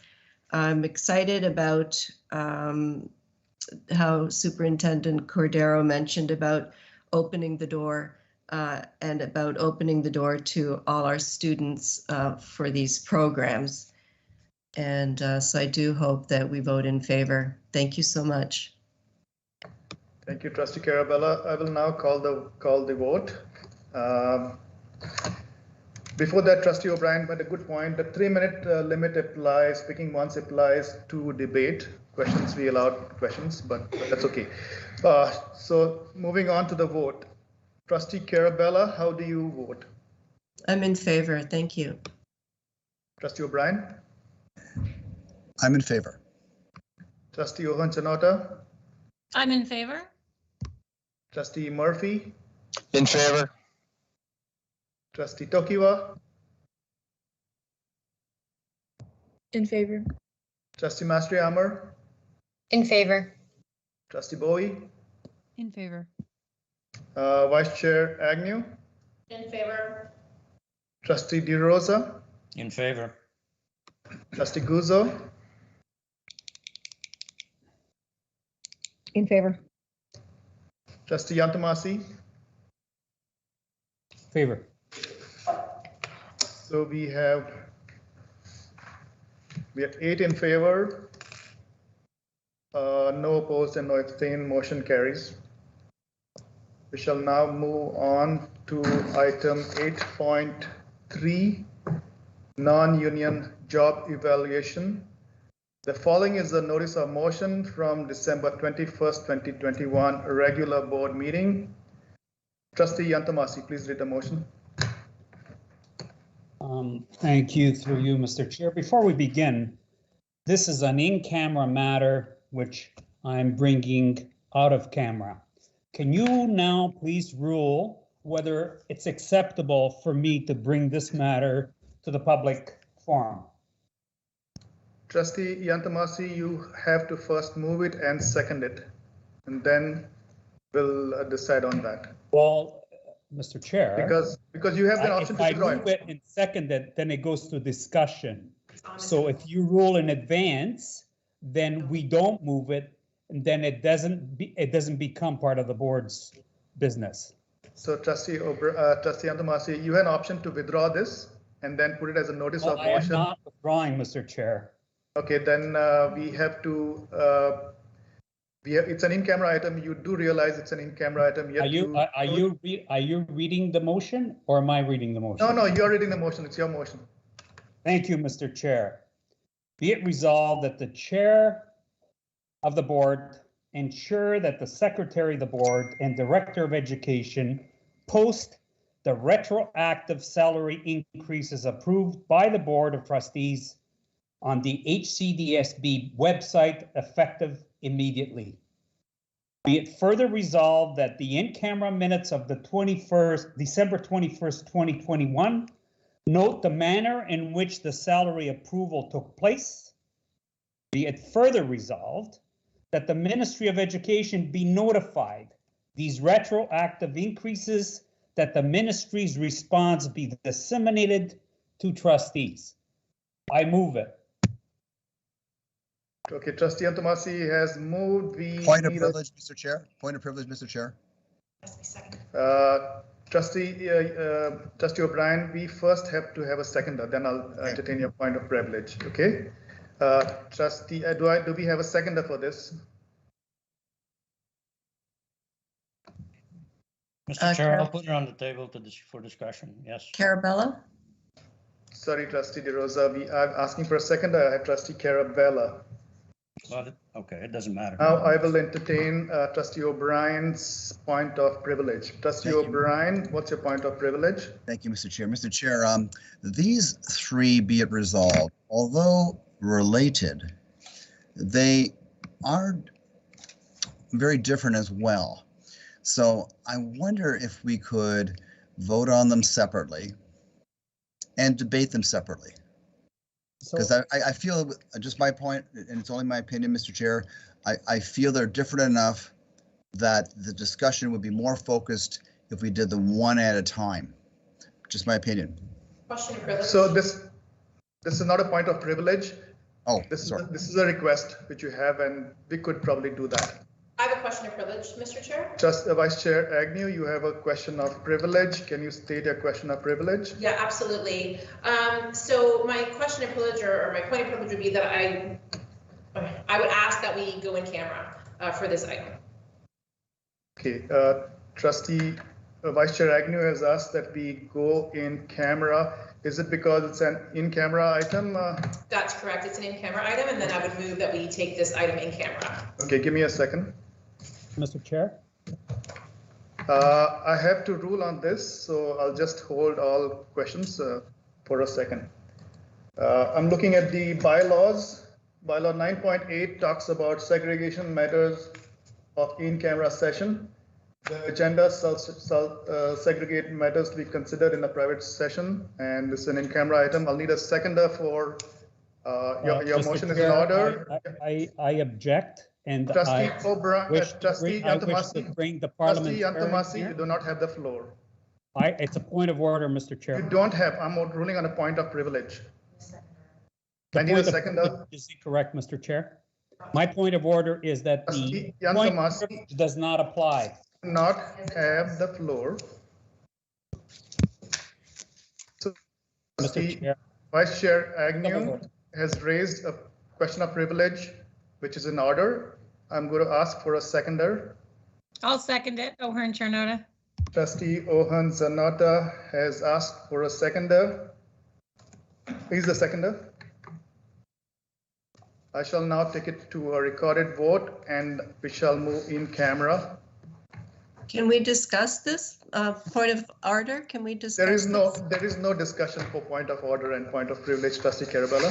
But point of privilege allowed her to make a motion. It wasn't a question of privilege. If you look at our bylaws and if you look at Roberts, point of order and point of privilege, there is no discussion or there's no debate on that. So there's a point of question of privilege, which is in order. We have a mover, we have a seconder.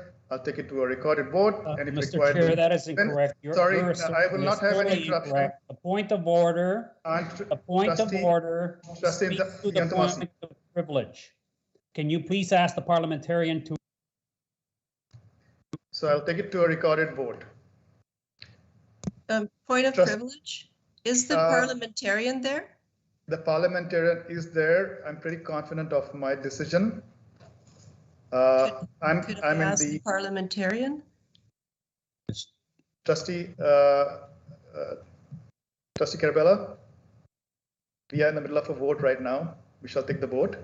Point of order, Mr. Chair. There is no point of order. I just made a point of order. Point of order, Mr. I'm in the Chair. middle of a vote. Point of order, Mr. Chair. I believe that Trustee Carabella has the right to ask for a parliamentary opinion. You can rule on it, but she does have the right to at least ask. Doesn't mean we have to go with it. Okay, I'm in the middle of the vote right now, but I will consider your request, Trustee O'Brien. I'll go to the parliamentarian. Yes. Okay, thanks. Yes, I'll give it to you, but I'm in the middle of the vote. I'm allowing it this time. Doesn't mean I will allow it in future. Okay. So I'll call on. I'll call on the parliamentarian Kapoor. Parliamentarian Kapoor, are you online? Yes, Chair. Good evening. So I have ruled on a question of privilege to move in camera. The motion states it's an in-camera item. We have a mover, we have a seconder, and I've called a vote.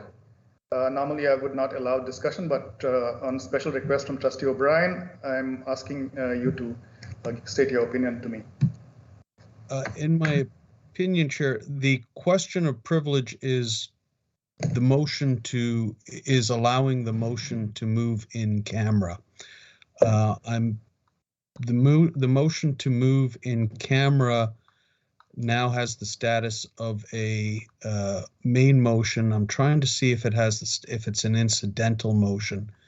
An incidental motion would not be incidental to the business going on, and it would not then be debatable.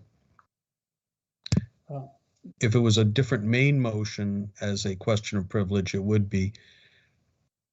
The bylaws are not 100% clear on this as an incidental motion. Your ruling appears to be that this is an incidental motion, that is a motion incidental to the business in front of you, and those are normally not debatable. Thank you, Trustee.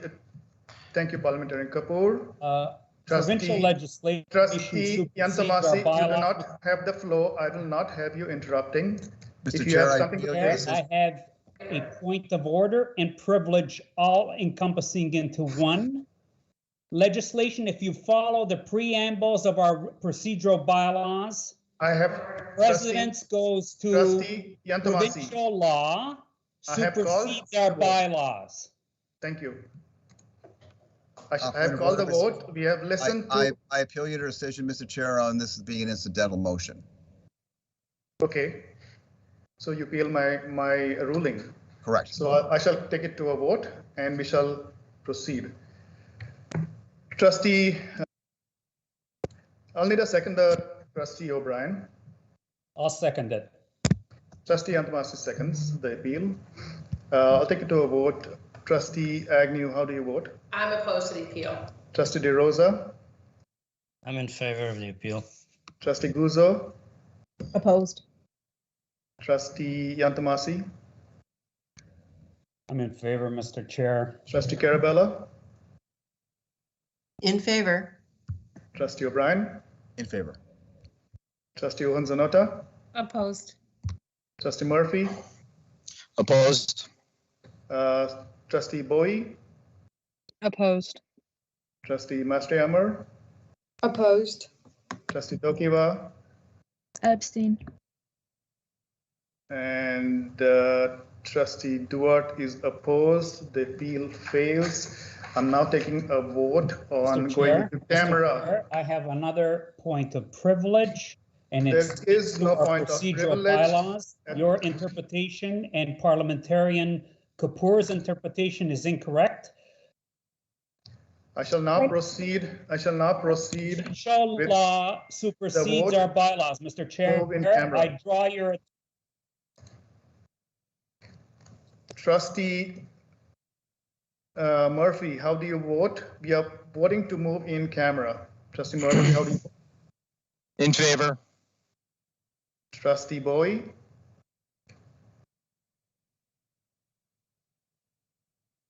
Trustee Bowie? Trustee Mastrihammer? In favor. Trustee Tokiwa, In favor. Vice Chair Agnew, In favor. Trustee DeRosa,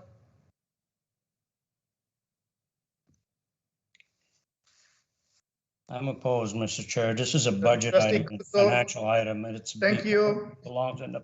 Yes, Trustee in favor. Guzzo, Trustee Yantamasi,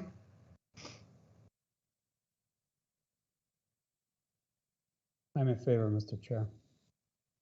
Trustee Carabella, Your ruling, Oh, wait, sorry, are we voting to go in camera? yes. I'm opposed. Trustee I'm O'Brien, opposed also, Mr. Chair. In favor. Trustee Yantamasi, you said you're opposed. Okay. Uh, So, Mr. Chair, you're not Trustee- dealing, can I speak to this before you call the vote? Trustee Duarte is in favor. We have 5 in favor, 3 opposed. Oh, Trustee Owen Zanota, sorry. Thank you, Mr. Chair. I'm in favor. So we have 6 in favor, we have 3 opposed. The motion to, Mr. Chair. Mr. Chair, you're if I just may ignoring make a Parliament point and without. Trustees, parliamentarian I will are have ignoring no our discussion. procedural bylaws. Trustee Bowie, are you I'm there? asking you to refrain from carrying out Trustee this Bowie? vote. Don't have the floor. Trustee Bowie, are you Or are there? you following the? I'm here. Trustee Bowie, how do you vote? I abstain. Abstain, okay. So we have 6 in favor, 3 opposed, 1 abstain. The motion to move in camera carries. I'm going to request all trustees to sign in to the in-camera session using the link that we have. For online viewers, we are going to take a recess and come back in some time. Thank you all. Chair, Mr. Chair, just a comment. Are you not allowing debate?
See me there? You see me there? No? Yeah.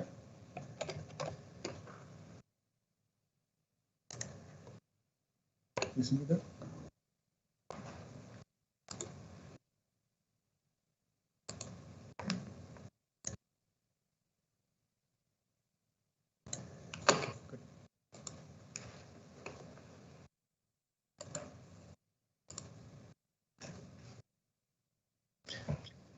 Hi, everybody. Hi, everybody.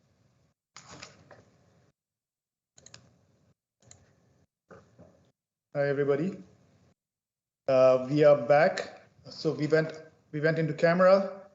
We are now back. There were no motions adopted in camera.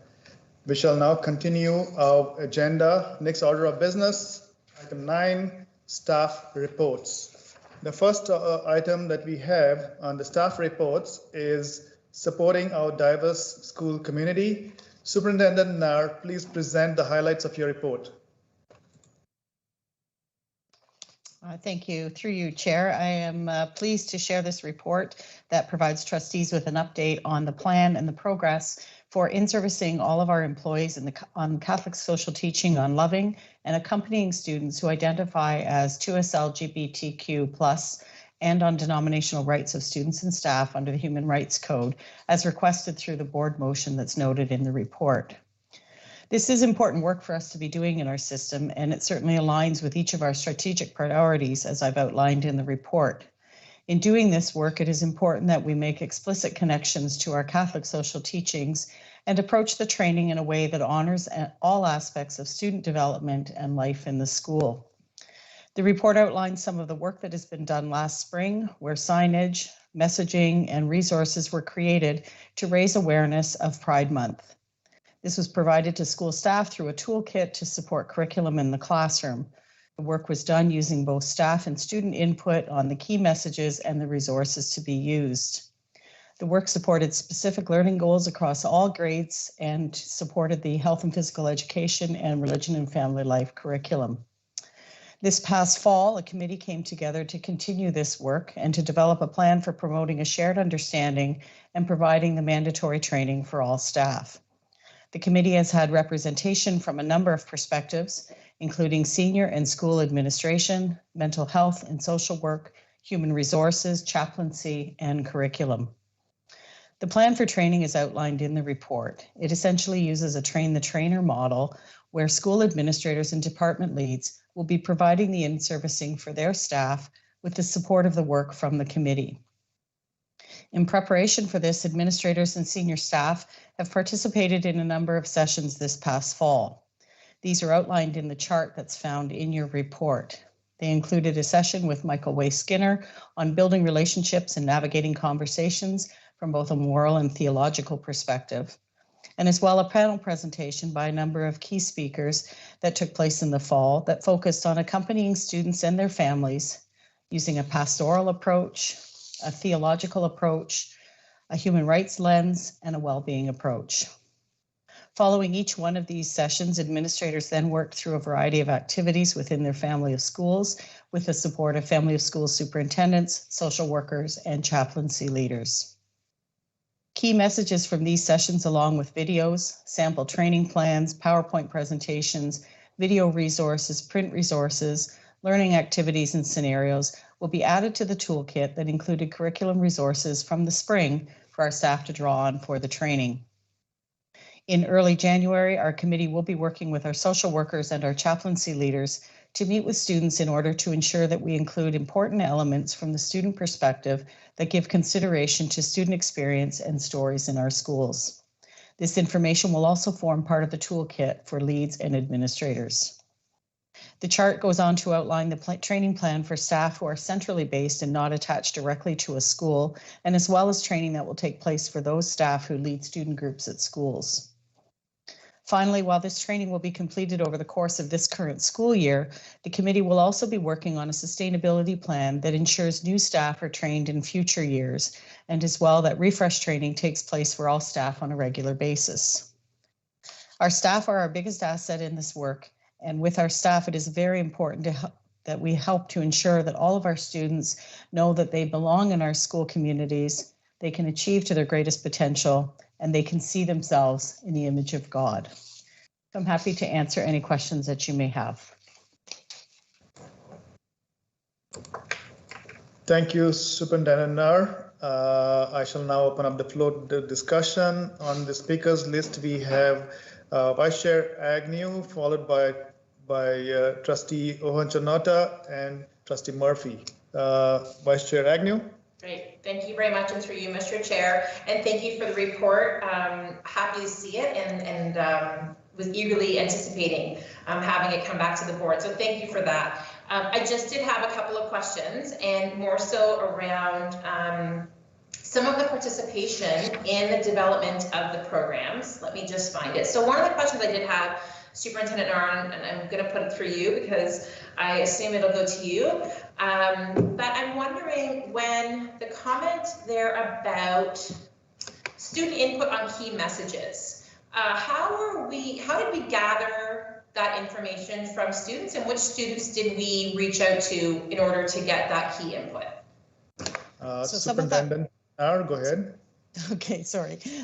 Some of that work was done in the spring, and I unfortunately wasn't there when they did it, but it was done with the support of a couple of administrators that are on our committee. So they worked with some of the students in their communities that are familiar with and have worked with before to gather some of that input. And then that was taken back to help in deciding which resources would be put into the toolkit.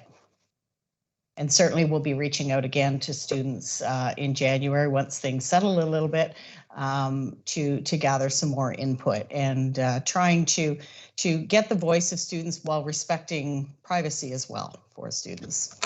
I have Director Daly here. Director Daly, would like to add something? Yeah, and not much to add other than the kind of the outreach that Superintendent Nair spoke about in the spring involved student representatives from 3 of our secondary schools.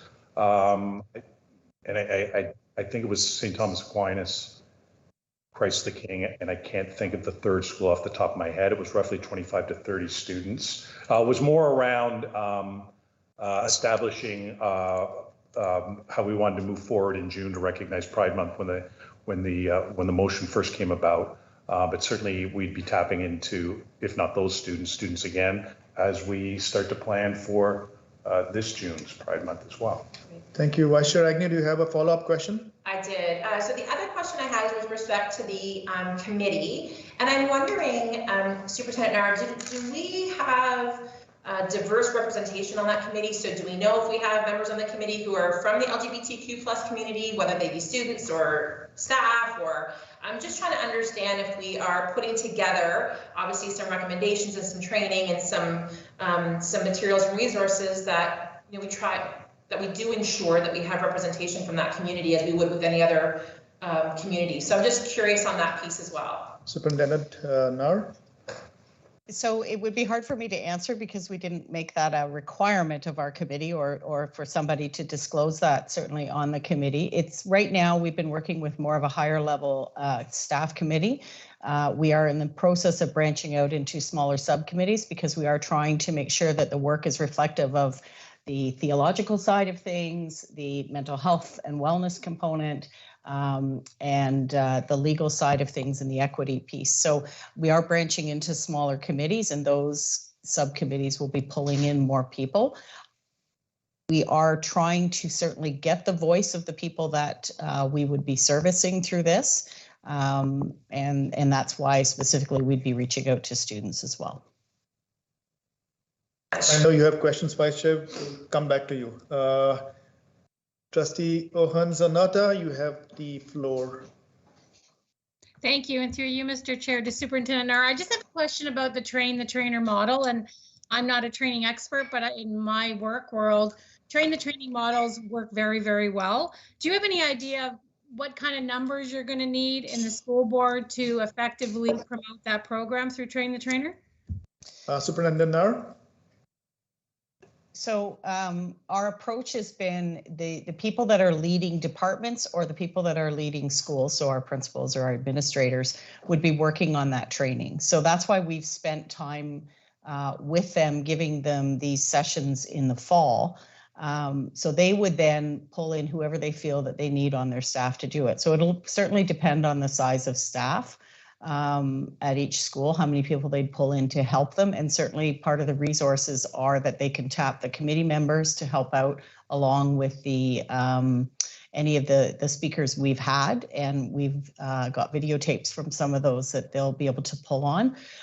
When it gets to those departments, it's branching out into different departments because every department will have a different need. So, you know, when you think about working with our social workers and child and youth counselors, they certainly, that's their specialty in working on the mental well-being. So we would be focusing on other aspects in a stronger way with them. So I don't actually have numbers of how many people it would take, but certainly every department will be involved in it. Awesome. Thank you. Thank you. Trustee No follow-up. Nope, no follow-up. Okay, thank you. Moving on down the speakers list, we have Trustee Murphy. Trustee Murphy, you have the floor. Thank you, and through you, Mr. Chair, to Superintendent Nar. Thank you for the report. It's great to see some feedback on what is a long-term board commitment to a progressive plan where we knew that it's going to evolve, and we're going to be building on the required shared knowledge to create ultimately to create that safe space that we want. So I guess the question I'm asking or trying to understand is where are we today? Where do we want to be at the end of this year or in the next 2 to 3 years? Are there any metrics or measurement tools that we can use? Are we looking at any focus groups to understand, field up where we're at, and setting goals to see what our ultimate golden achievement would be? Superintendent Nar. Okay, thank you. So by the end of this year, the goal is to have all of our staff at least have had some training in this from that broad perspective of all the different lenses that I spoke about earlier. And certainly by the end of this year, we'll have the plan in place for how we are onboarding new staff that come in and timelines around refreshing. So I think as part of our ongoing equity strategy, we'd be including training. I'm in the process of looking at our leadership strategy to see where we hit on with our leaders that are new and upcoming to add into the training.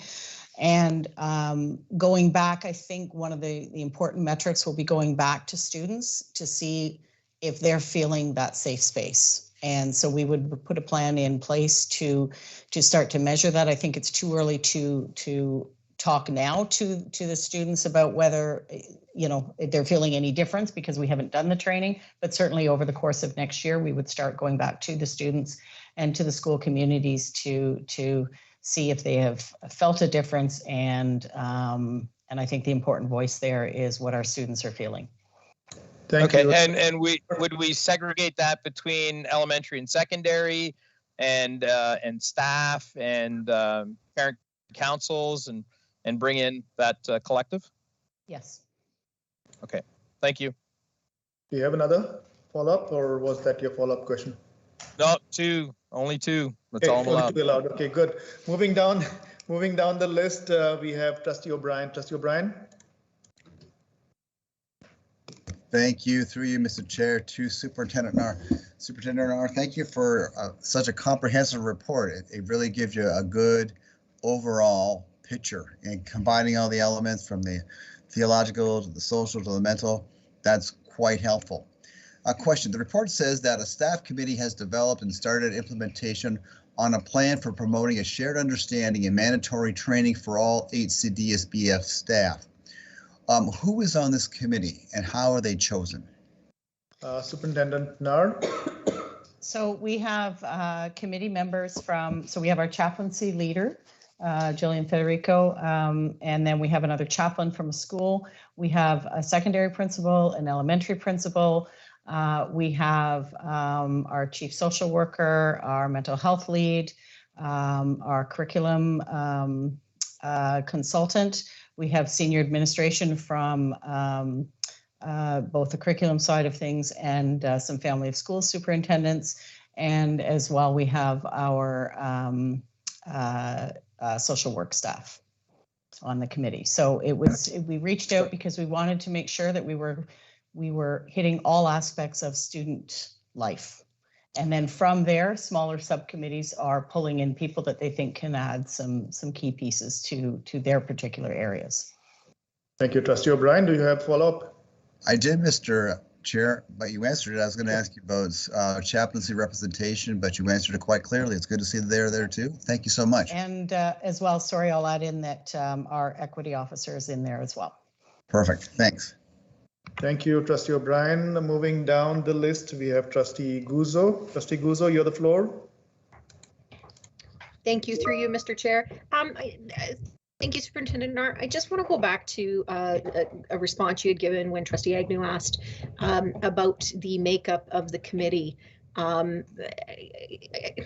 guess I have some concerns in that, considering what we're talking about in the conversation, that we didn't think or didn't maybe, I don't know if it wasn't a thought. I'm trying to articulate this without sounding too crass, but we're having a conversation about a particular group that has been underrepresented, and we didn't create a seat at the table for them. And we're coming back and talking about moving forward, and that wasn't one of the things that was sought out. And I understand it's high level, but high level or not, to sit at a table and make a decision for a group that we don't have any experience for, I think it's kind of difficult. I have some concerns about that, and I just wonder why that wasn't a thought. Thank you, Trustee Guzzo. That's a difficult question, but I'll pass it to Superintendent Nar. Hopefully she can answer that. Sure. Sorry, Mr. Chair, with all due respect, I would ask that whether it's a difficult question or not, it's not for you to decide. I didn't decide anything, Trustee Guzzo. I'm passing it to Superintendent Nar. Certainly, thank you, and through you, Chair. Thank you. So it's not that it wasn't thought about, but the initial work of the committee was to put together some training for our staff. So we felt it was really important to look at some of the needs that our staff have around understanding the human rights piece, around pulling in some theological concepts, all of that sort of ground understanding. We are pulling students in, and we have always, it's not an afterthought, we have always planned on pulling students in, and we did early on last spring when the committee that was originally working on some of this work went to students. So the point where we're pulling students in now is to get a sense of their stories, their experiences, and what they're going to need to see in the schools. And that will help as well to give us the pieces that go into the toolkit that administrators and staff leads will be using to share with their departments. So it's always been part of the conversation. It's always been part of the consideration, but we felt that it was important that we get the staff training off first. Thank you, Superintendent Nar. Trustee Guzzo, to answer your question. I need a clarifying question. So I get the point of the staff training piece, but where did we, to put that staff training piece together and to work on it, again, doesn't it make sense to consult with groups that are specific? It's in regards to specific to us LGBTQ plus students, staff, community members. How do you put together training and toolkits if you actually, and I get the human rights perspective, but to bring that lived experience, if we don't have that at the table, how do we know that we're putting together, what sort of looking for, how do we know that we're putting together a fulsome toolkit if we're not including them right from the get-go, right at the start? Thank you, Superintendent Nar. Sure. So the students were part of that process in the spring when they started to do that. And the staff that worked with the students in the spring to bring that voice to the table are sitting at our table. And the work that we will be doing with our students starting in January will also feed into that toolkit for the administrators. Thank you, Superintendent Nar. We shall move down the list of speakers. I have a follow-up, Mr. Chair. Can I come back to you again, Trustee Guzzo? Okay, we don't have too many speakers. Okay, I'll give that to you. Trustee Guzzo, go ahead. Thank you, through you, Mr. Chair. So then my next question is in putting together this piece, these toolkits, were there any community groups where, like, what resources were used in putting this together and moving forward? So some of the speakers that we had in were certainly from community resources. So one of our speakers came from the Positive Space Network that works through ROC, and primarily her presentation to our staff in the fall was around the experiences of students and families that they work with, and providing us input on, you know, how students are experiencing things in the school, what things to be conscious of from their work on the ground with students in the community. Okay, we shall now move down the speakers list. Trustee Guzzo, are you there? Can I see you on the screen? Your camera working or not? Well, I'm in the dark, and just to clarify, so ROC was the only group that was part of the resource? So far, yes. So we've worked with ROC, we've worked with, we had a lawyer as one of our speakers. We had someone from the diocese, Father Kahn, and as well we had Father Diaz, who's a professor at St. Michael's College. They were part of one of the panel speakers. So that's so far who we've consulted in the community. Okay, I will come back to you, Trustee Guzzo. Okay, let's give Trustee Carabella has not spoken, so we'll go to Trustee Carabella and then come to Trustee Agnew and back to you. Trustee Carabella. Thank you, Mr. Chair. I just have a quick question regarding the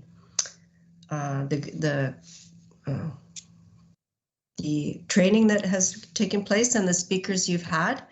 So I'm just wondering, some of them I'm just wondering if that it was always given with the Catholic lens, even though maybe some of the presenters aren't necessarily Catholic. I'm not sure. The two, Arlene Huggins and Emma McCallan, if they gave their presentations wrapped up with the Catholic lens. Thank you. Superintendent Nar, go ahead. Sure. Thank you. Yes, so the session where we had our lawyer and Arlene and Emma, the person from Positive Space Network, that was actually done as a panel presentation. So we actually had those two speaking alongside with Father Con O'Mahony and Father Darren Diaz. So they each did a presentation. And then we had a question and answer period where they would all respond to questions that were coming from administrators and staff that were part of the presentation. So it certainly was done with a Catholic lens. Even though somebody's focus might have been on the human rights side of things, it was done within the context of the Catholic lens. Superintendent Nar, Trustee Carabello, do you have a follow-up question? I don't, and thank you very much. That's informative. Thank you. Thank you. I will now go to Vice Chair Agnew. Vice Chair Agnew, you have the floor.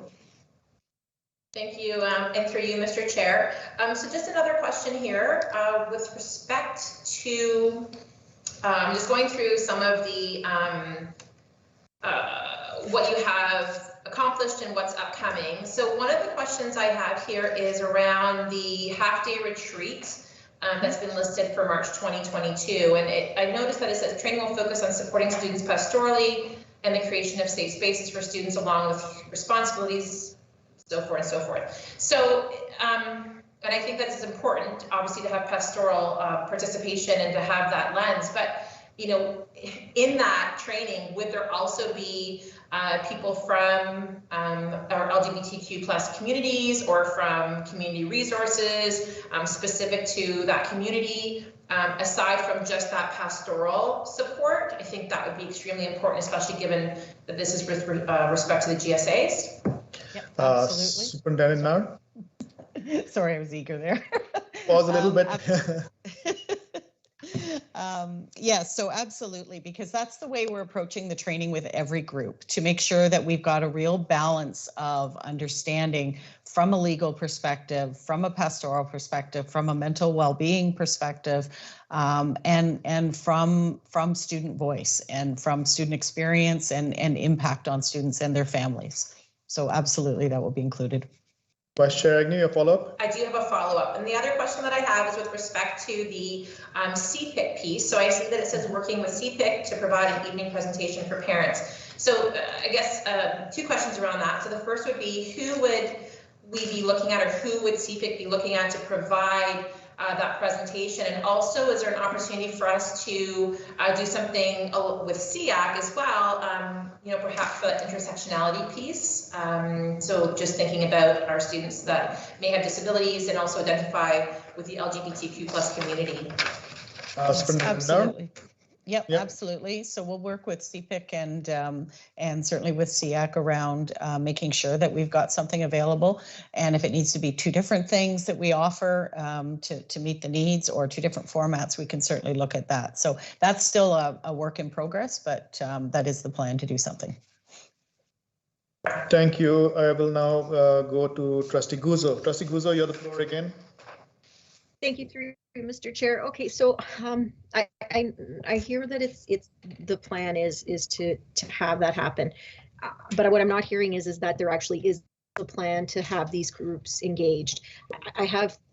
It concerns me that we're talking about doing all these toolkits, but we really haven't included anybody from the community in all of this training. It's like, you know, we talk about this in other things, and this is no different. This is a marginalized group. This is a group that has specific lived experience, has had specific learned experience in our board. The whole point of this is to try to bridge it and to do it within our Catholic faith.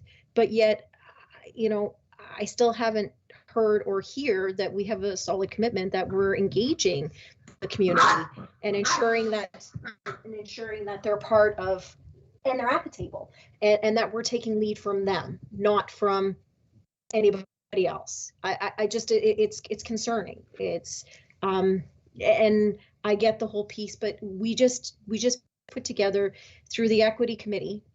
We just sent out a membership request, and we asked people to share their lived experience and why they wanted to be part of it.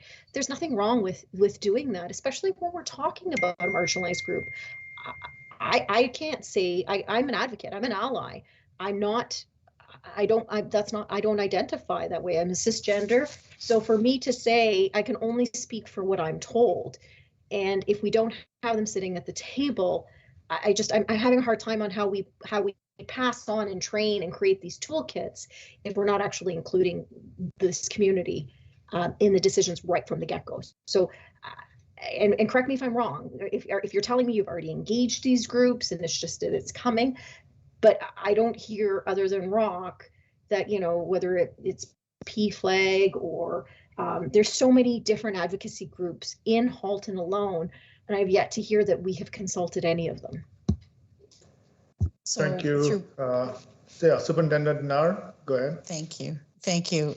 So that is part of the next step. So students have been consulted along the way. They will be consulted in a more fulsome way in January to specifically get at this training. And in working with Positive Space, they're one of the people that are, or one of the groups that are in our community that our students do go to seek support. So we are expanding that community piece, and that's just the next phase of this. So this is an interim report on where we are so far, and certainly I have a great respect for the student voice and student experience. That's part of what we really need to pay attention to is to listen to the experience of students and their families. So that is the next phase that we're moving into with this training. Thank you, Superintendent Nar. Yes, Trustee Guzzo, go ahead. Thank you. Sorry, through you, Mr. Chair. Superintendent Nar, you keep going back. Every time I ask a question about engaging the group, you keep focusing on student voice. I'm not referring just to student voice. We have staff that identify, we have family members that identify, we have students. So surely we had the ability to have staff participate. You said that was in a higher level. We had the ability to have them participate in putting together this toolkit and these panels. And I know that you're talking about it's the next step, but so I guess just a simple yes or no. Have we engaged community partners? Yes or no? Yes. what community partners other than ROC have we engaged, specific that are part of the 2S LGBT plus community? So ROC would be the community partner. Sorry. But they're not specific to the 2S LGBTQ plus community, right? They're an outreach program. So what I'm asking is specific to the 2S LGBT plus community, who have we engaged right as of today? So communicated with. Trustee Guzzo, I think I don't know. Can you just rephrase the question? Are you looking for something? Director Daly wants to answer the questions. Actually, you know what?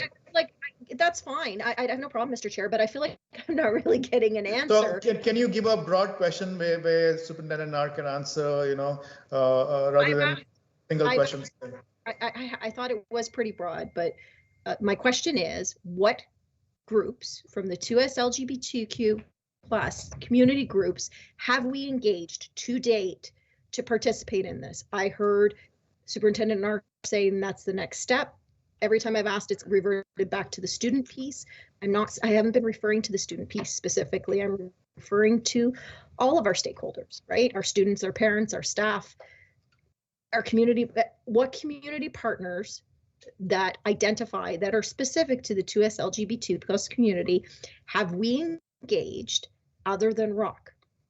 So let me pass the question to Director Daly, Trustee Guzzo. The most recent partner that we've engaged was the Positive Space Network, and that was as part of the presentation to our principals and in the session that we just did recently with the panel. With that connection did come through ROC. Trustee Guzzo? Thank you, through you, Mr. Chair. Just to clarify, so Positive Space, so we've engaged them, and is that part of the next step? What have they done anything so far in regards to the toolkit with the staff training? Like I'm just trying to understand. Director Daly?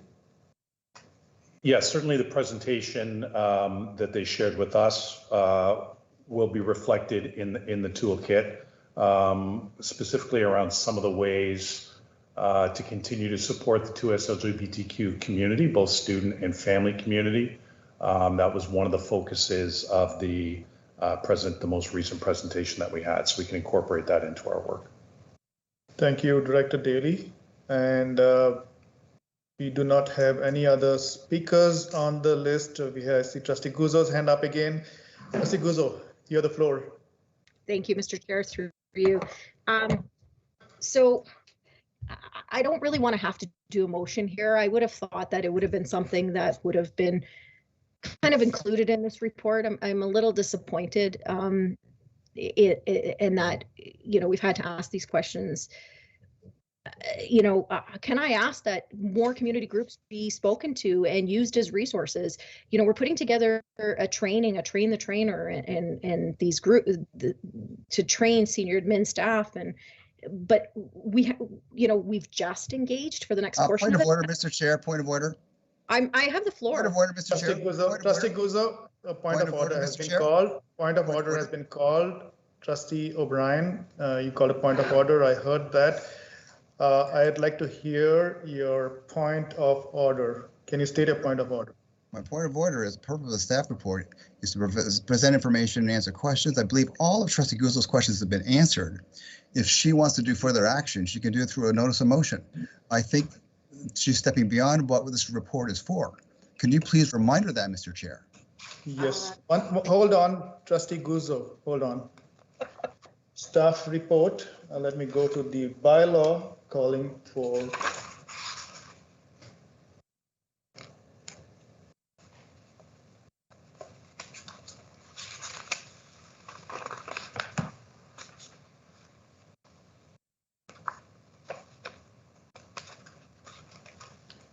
Staff report requiring a decision of presenting information about a system are presented under the section. The report may be presented as an action item at a future board meeting.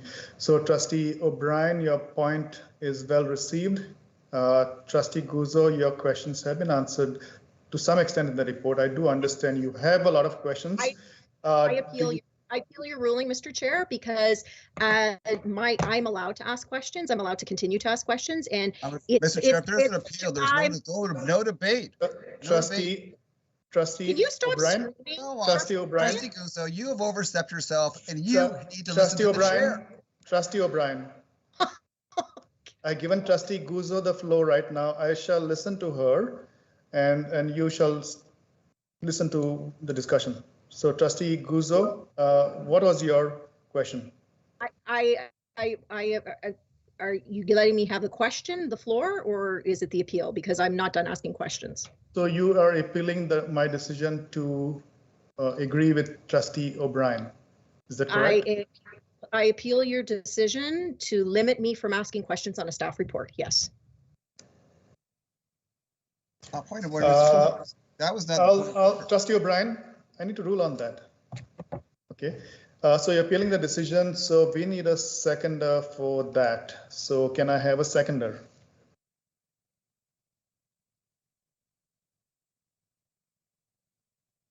Can I have a seconder? Vice Chair Agnew seconds. So we are going to vote on the appeal by Trustee Guzzo on my decision to agree with Trustee O'Brien's point of order.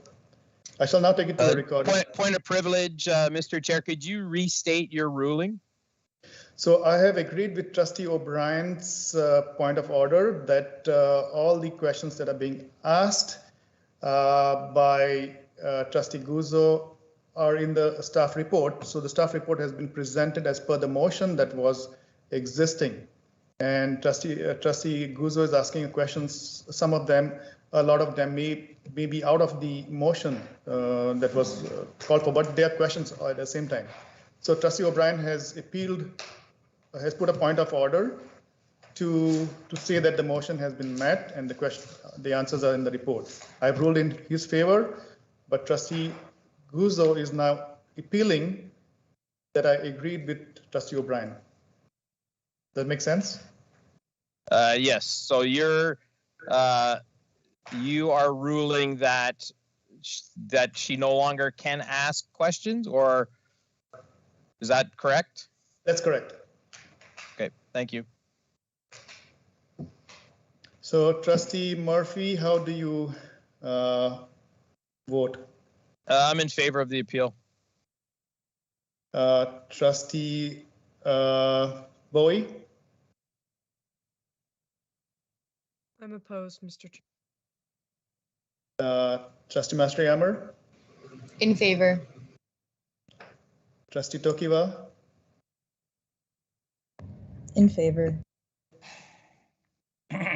Vice Chair Agnew? I'm in favor of the appeal. Trustee DeRosa? I'm opposed, Mr. Chair. Trustee Guzzo? In favor. Trustee Carabella? Opposed. Trustee O'Brien? I'm opposed to the appeal. Trustee Ohanzanata? I'm in favor. So it is 4-3. The appeal carries. So Trustee Guzzo, please go ahead with your question. At this point, Mr. Chair, I have actually lost half of my train of thought. You need a minute. Yeah, I do need a minute. So we'll ask trustees to stand at ease for a minute. I need to take a break too. A minute's break.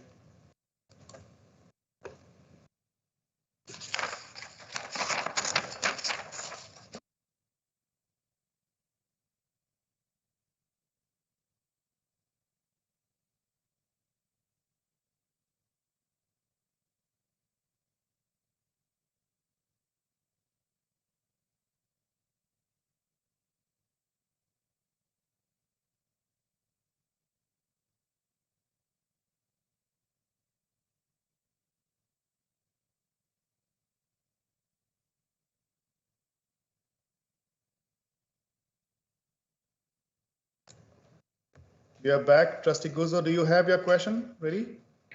Actually, you know what, Mr. Chair, really, it's just a comment. And my comment is I am disappointed that we didn't ask the people who Point of order, Mr. Chair. That is not a question. Point of order, Mr. Chair. That is not a question. Trustee O'Brien. Point of order. Point of order, Mr. Chair. State your point of order, Trustee O'Brien. Point of order is Trustee Guzzo was invited to ask a question and she's not. So if she doesn't have a question, have her not ask it. And her motion, right? I feel right now she's being dilatory. Let's move on to the next item on the agenda. If she doesn't have any more questions, let's move on. Okay, so thank you, Mr. Chair. Trustee O'Brien, I rule that your point of order is not valid. I shall give Trustee Guzzo the floor to give a comment, and we shall move on after that. So Trustee Guzzo, please continue with your comment. It's okay, Mr. Chair. I'll actually ask a question because I would not want to be seen dilatory, even though I'm not the one yelling at the camera. Trustee O'Brien, stop interrupting, please. Mr. Chair. Trustee Guzzo, hold on. Trustee Guzzo, hold on. Trustee O'Brien, please stop interrupting. I've given the floor to Trustee Guzzo. I would like her to continue. It's a comment or a question. I've allowed that. Trustee O'Brien, please stop interrupting. Trustee Guzzo, you have the floor. So thank you through Mr. Chair. My question is that I would like Director Daly to know if he's going to commit to asking other community groups to participate. Director Daly, you have the floor. Thank you, and through Mr. Chair, we'll certainly continue to access our students who identify as 2 LGBTQ in our planning, other students as well, and a wider representation of community groups. Thank you, Director Daly. Thank you, trustees. We shall now move on. Just a point of order, Mr. Chair. Trustee, a point of order. My point of order is that we follow the bylaws in that when people have to wait to be recognized before they speak, that even if it's a point of order, that they have to wait to be recognized by the chair. Yes. This meeting is becoming extremely difficult to follow and listen to when there's interruptions when the chair hasn't recognized them. Yes, Trustee Guzzo, your point of order is well taken. I have circulated to trustees, all trustees today, how that point of order and point of privilege is supposed to work with examples. And if trustees have any questions, I've asked them to approach me. A parliamentarian is available to help us all. Okay, so we shall improve as we go ahead. So thank you for that comment. We shall now move forward to the next order of business. Information item, student trustee update. Student trustees, please present your report. Who's presenting the report?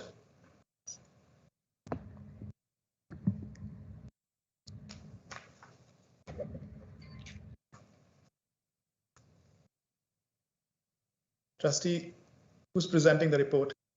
I can't hear. I can see Trustee Tokiwa, but. Okay, now can you hear me? Yes, go ahead. Thank you, through you, Mr. Chair. If you could just scroll down, thank you.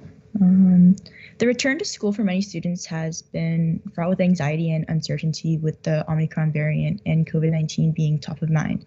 So student trustees solicited feedback from student senators over the break to what their concerns were, and an overwhelming majority of the responses expressed fears and concerns about COVID-19 transmission in our schools.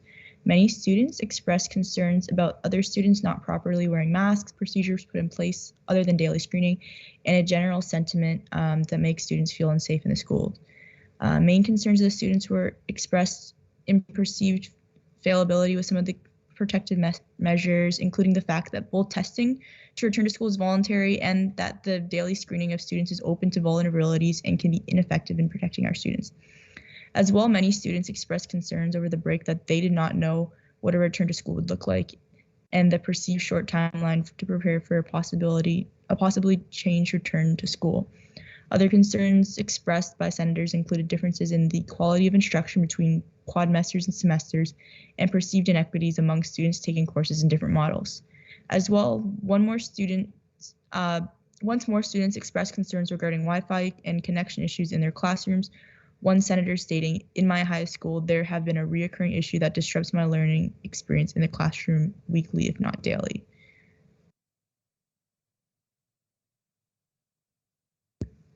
Thank you, Mr. Chair. Through you, the Believing section. The student trustees hope that everyone on the board, including staff, students, and our very own student senate, had a very restful, relaxing, and reflective Christmas and break. We would once again like to thank the Catholic Faith in Action Committee for their work this Christmas season and commend them on their good work. As we head into the new year coming out of a reflective Advent season, we are excited to continue our work in Senate and approach our work this year with a renewed and continued dedication to bettering the experiences of our students in our community, driven and informed by our Catholic faith. Some initiatives in the works that the students and I are looking forward to pursuing this year include the Financial Literacy Education event being organized by the Student Achievement and Leadership Committee, a board-wide clean energy initiative coming to the January 11th Senate meeting, and a number of initiatives designed to help foster positive student mental and physical health as organized by the Student Wellbeing Committee. As well, the Equity and Inclusion Committee are continuing to pursue their initiative to bring the IDEA program into our schools to help develop student-led programs focused on inclusion, diversity, and anti-racism and equity.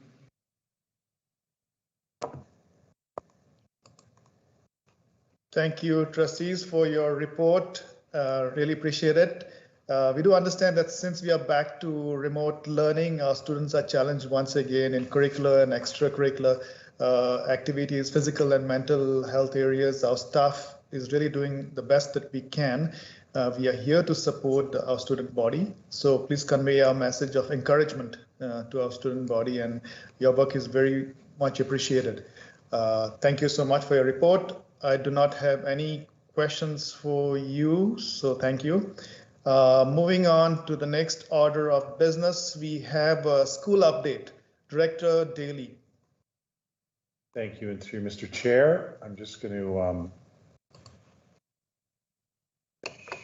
share my screen. So the report that's in the package is, even though it's from Friday, it's a little bit dated as things have changed over the last couple of days. So the slides will focus a little bit more on where we're at right now. I just want to thank, before I start, thank our staff, all of our staff, but particularly our staff in our schools of all stripes for the work they've done over the last couple of days to get prepared for our move to remote learning tomorrow. And in fact, the work that they've done throughout the course of this school year as we've tried to kind of navigate through the challenges we've had due to COVID. And obviously thank our parents and students for their patience as we've worked our way through the year, and for their support as well.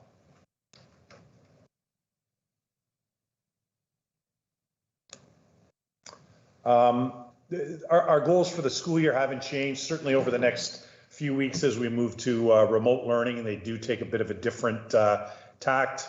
We'll continue to want to try to support our students' mental health and well-being, as most of our students will be learning remotely, so it'll be done in a slightly different way. We are committed to meeting the needs of all of our learners, whether they're online or still accessing the curriculum face-to-face. And hopefully the next couple of weeks will prove that we've been able to enhance our online capacity for supporting our students.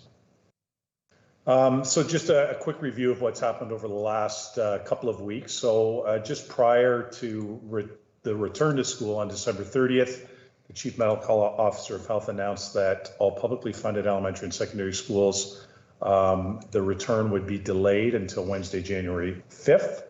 So students would return tomorrow. Staff were back at work, either in person or remotely on Monday and Tuesday of this week. We know that on January 3rd of this week, the Premier announced that all schools would move to remote learning until at least Monday, January 17th. So we're hopeful that we'll be back in person on Monday, January 17th, but that's kind of, those are the timelines we've been provided with so far. Child care centers attached to our schools will remain open during remote learning. School staff who are supporting in-person learning, and we will have a number of staff who will still continue to be supporting in-person learning will be eligible for emergency childcare if they need to avail themselves of that. Before and after school programs are closed until we go back to our in-person learning. All of our athletics and extracurriculars have been paused during this period. So remote instruction for our elementary and secondary students begins tomorrow, Wednesday, January 5th. Students at St. Clair of Assisi will resume their remote learning tomorrow as well. In secondary, quadrimester 2 will continue to end, or it ends on Thursday, February 3rd, and then semester 2 will begin on Monday, February 7th. So those dates have not changed. In order to support all of our students, our EAs, our special education resource teachers, as well as other board professionals will be available to support our students both online and in person. And for those students who cannot, whose learning needs can't be accommodated via remote learning, we'll provide in-person support during this remote period as we did last year. Just a reminder to trustees and parents that in this remote learning phase, the time requirements or the requirements are dictated by PPM 164, which came into effect last year, which establishes the minimum time requirement for synchronous learning. We'll continue to take student attendance, both in elementary and secondary. Elementary, as it's typically done, and then secondary for each of the 2 courses that students are completing this quadmester. I think it's important to note that that synchronous learning, synchronous and asynchronous instruction combined over the course of the day, our students will still be following their regular timetable or their regular schedule, following the recess breaks, lunch breaks, etc. That during the period of remote learning, the minutes could be divided up into the teacher working with small groups and breakout rooms. It might be working with students may be in a breakout room working with an educational assistant. Our specialty programs, the arts, FSL, phys ed, science will continue to be delivered by those teachers as well as they were last year in our remote learning period. In terms of tech supports, schools reached out to parents over the last 2 days to try and support any technology or Wi-Fi requests, and many of those tech requests, certainly with laptops or Chromebooks, were delivered today. Parents were able to pick them up, and schools have made the appropriate plans in place to continue to deliver those tech devices to parents as they need them. So that process began today, and I would assume that while most of it could get done today, that might spill over into another day or so as we can meet the scheduling needs of our parents and students.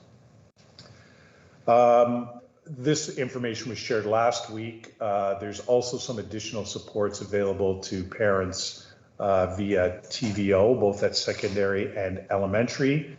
And TVO Mathify has provided one-on-one tutoring support in math to students since the beginning of the school year.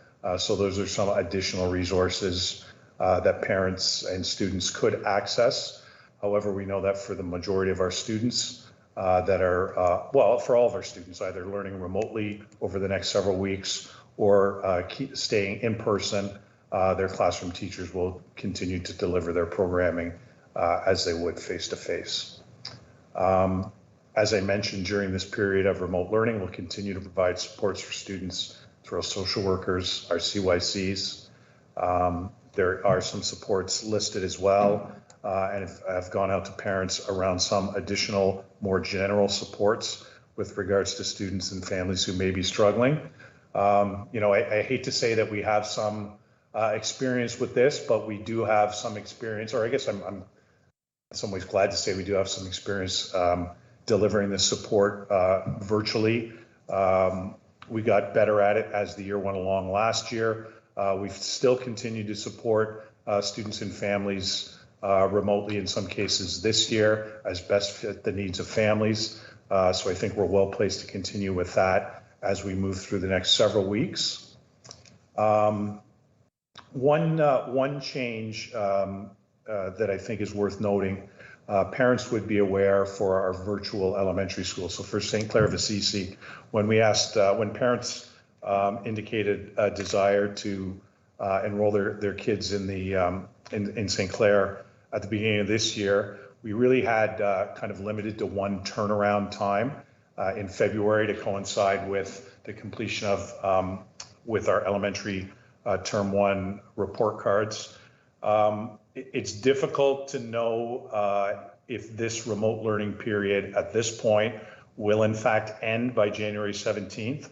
We'll have to wait for further direction from the province. So it could extend beyond that. We'll have to wait and see. But we do know that potentially if we are back in person on January 17th or somewhere close to that, there still might be parents who feel reluctant to have their students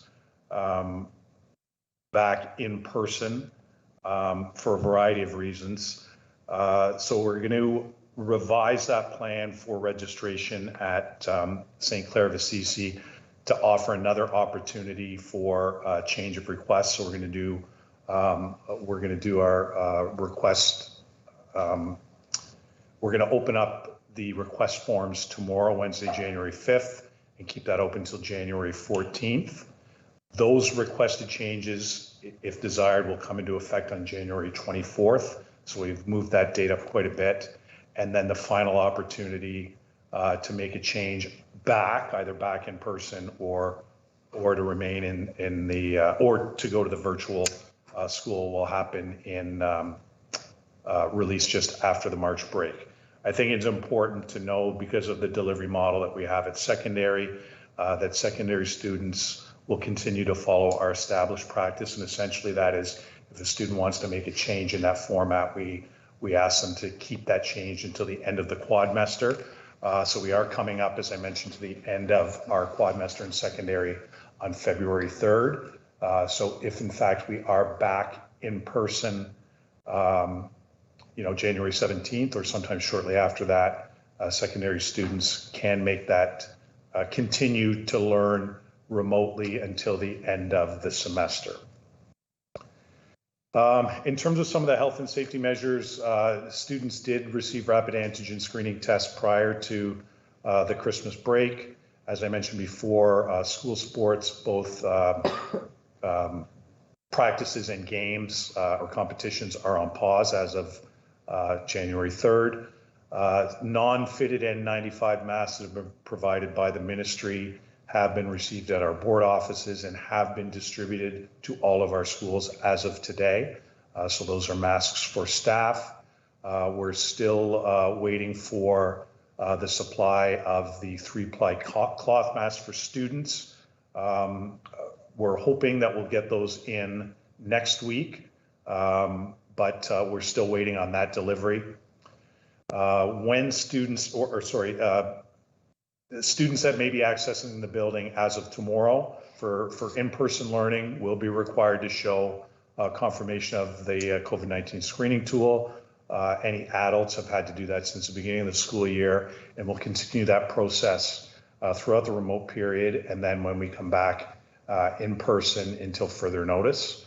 PCR self-collection kits are also being distributed to schools for use with symptomatic staff and students. We do have a limited number of those PCR self-collection kits, but they're being delivered to schools this week as well. In terms of contact and case and contact management, we're still in discussion with Halton Public Health about reporting requirements. There will be new guidance coming with regards to the distribution of the PCR testing kits. We have our next meeting with Halton Public Health tomorrow morning, and we're still waiting for some direction from the ministry whether or not the reporting mechanism that we had in place that's been paused will will be resurrected or not. So we're still looking for some additional information from the ministry. We did receive an updated memo from the ministry just prior to the board meeting.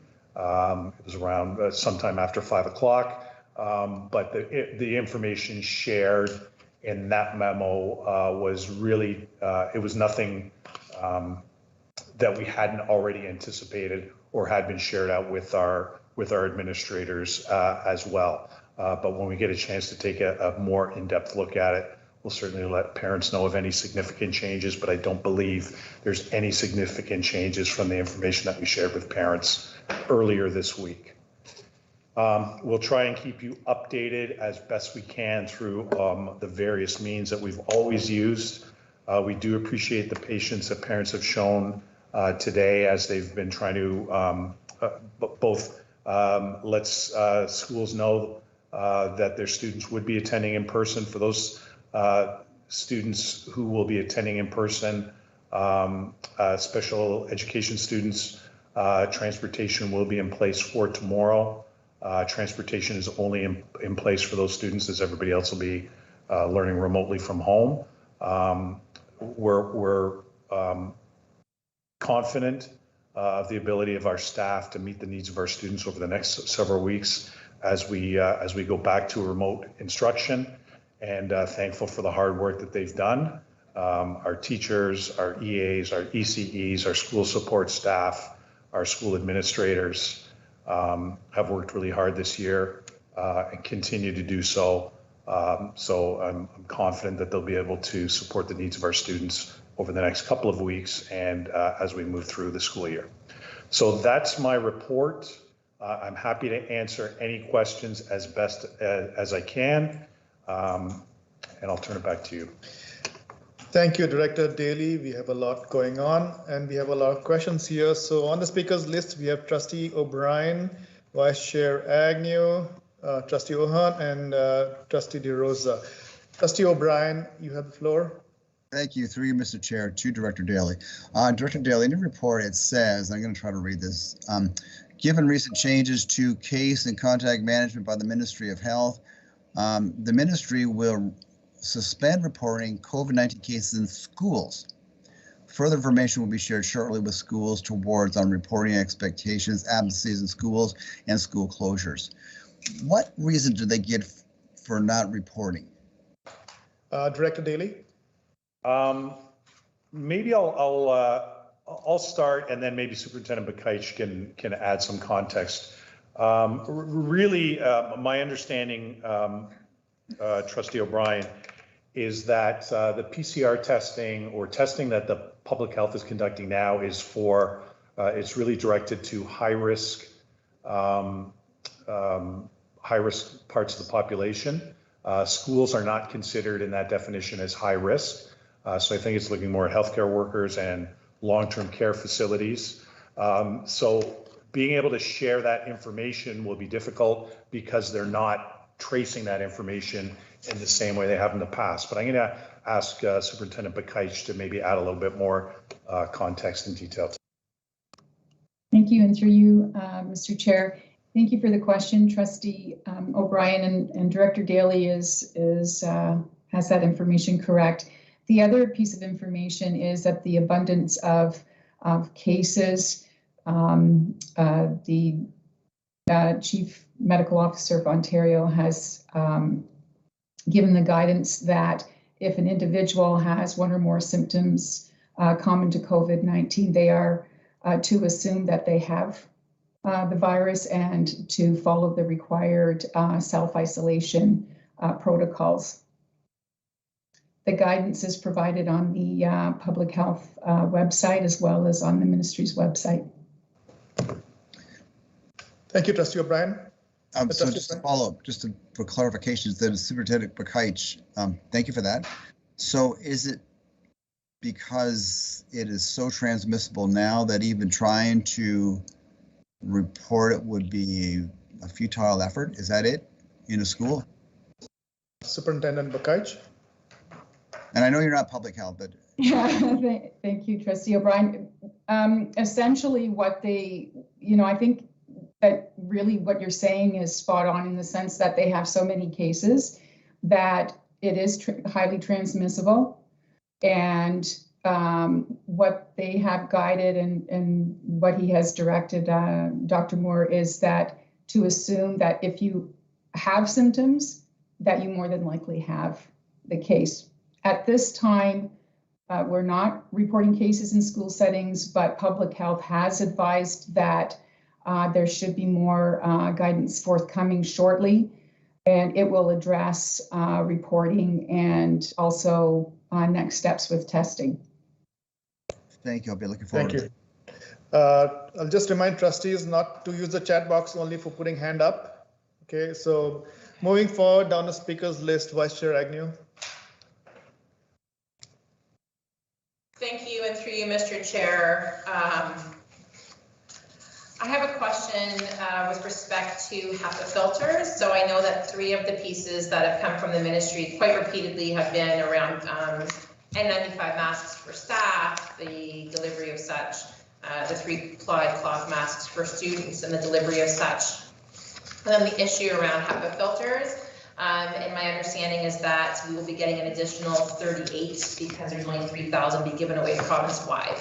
So I know that we have had some families inquiring about where we currently have HEPA filters, where we're planning on putting additional HEPA filters, and even so far as to suggest community fundraising if required to purchase additional HEPA filters. So I would be interested to hear a little bit more from staff on what we currently have in place, what we're getting and how those will be used, and then if there is any shortfall that we deem that there's a gap, what we will do to address that. Thank you. I'm going to ask Director Daly, who's the best superintendent to answer that. Well, I might be the best. Okay, Director Daly. It's unlikely, but I'm gonna try, and then I'll rely on probably on Superintendent Merrick to correct me. So,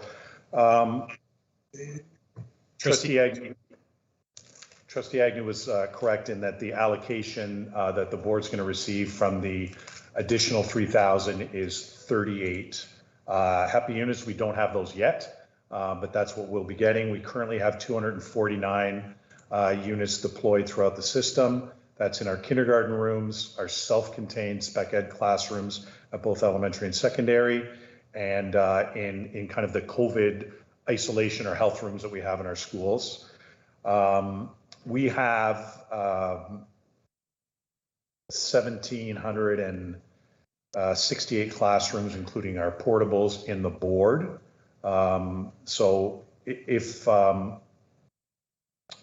obviously we're, with 300 units, give or take, we've had to be pretty strategic about where we place those units. The additional 38 that we're going to get, we're still kind of having those conversations internally where they might best be placed. They won't go very far, obviously.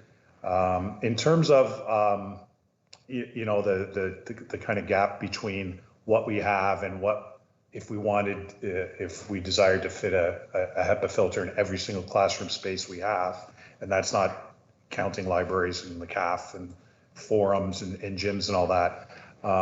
We'd be looking at another 1,500, 1,200 units that we would need.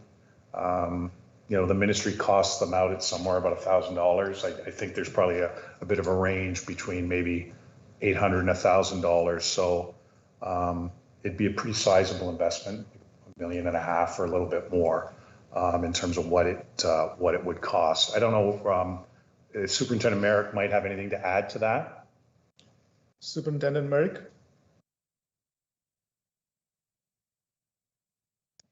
Sorry, I'm here. My mouse stopped working, but the only thing I'll add is that the reason our allocation from the ministry it was small back last spring when we got our first allocation, and it's small again.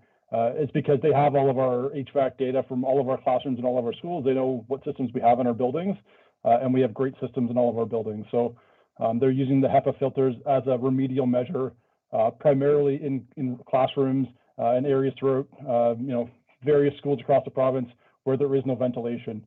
We have excellent ventilation in all of our classrooms. We're probably the only board in the province that has mechanical ventilation in all of our classrooms across our entire board.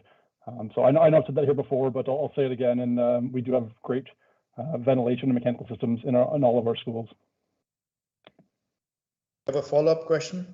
I do, and thank you for the responses. And so I guess my question then would be, I don't know if it's a question or an opinion or a comment, but I think just that reassurance for parents that while it may seem that we are not receiving as many HEPA filters as the number of classrooms that we have, that there is an assurance that our students are safe with respect to the systems that we currently have in place for ventilation, and that if we did have any concerns about student safety, we would be going back to the ministry, I would assume.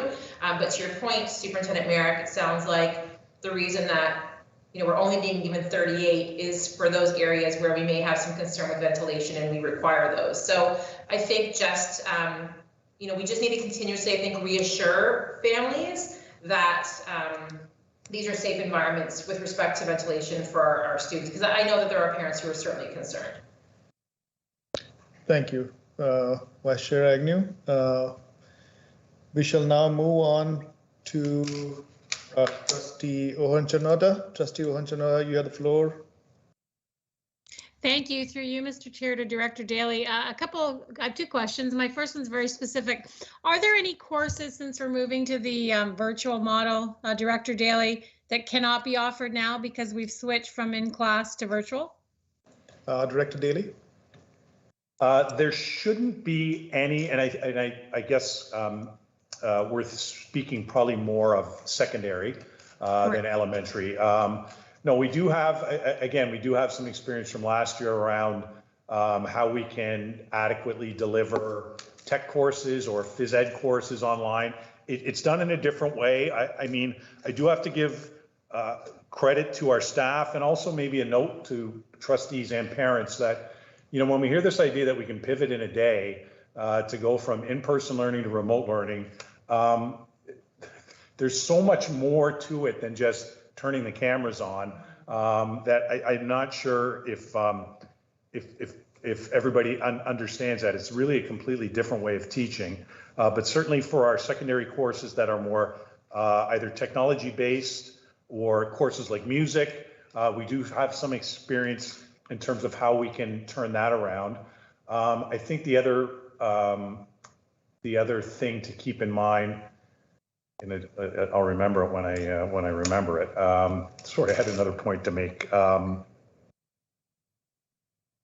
Sorry, Trustee Orange, we don't anticipate courses we won't be able to offer. One of the things that we kind of do need to keep an eye on, again, with regards to secondaries, are students who may be in co-op this semester, this quadmester. So for students whose co-op placement continues, so they might be working in a business that's still open, they can still access that business if it's open, if they feel safe doing it. If their placement has been shut down, then we would go back to the same format we used last year, where we'd meet those hours kind of through virtual means. And certainly if a student or parent of a student didn't feel comfortable with their kids going into a particular workplace now based on kind of the situation we're in, we take that into account as well.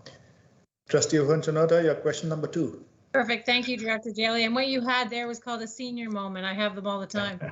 Well, it was my birthday this week, so I'm close. Oh, there you go. Happy birthday. In regards to the mental health piece, so we've talked about it for the last couple of years, and I know it's important to our school board. I've seen it in action, and I'm really proud of it.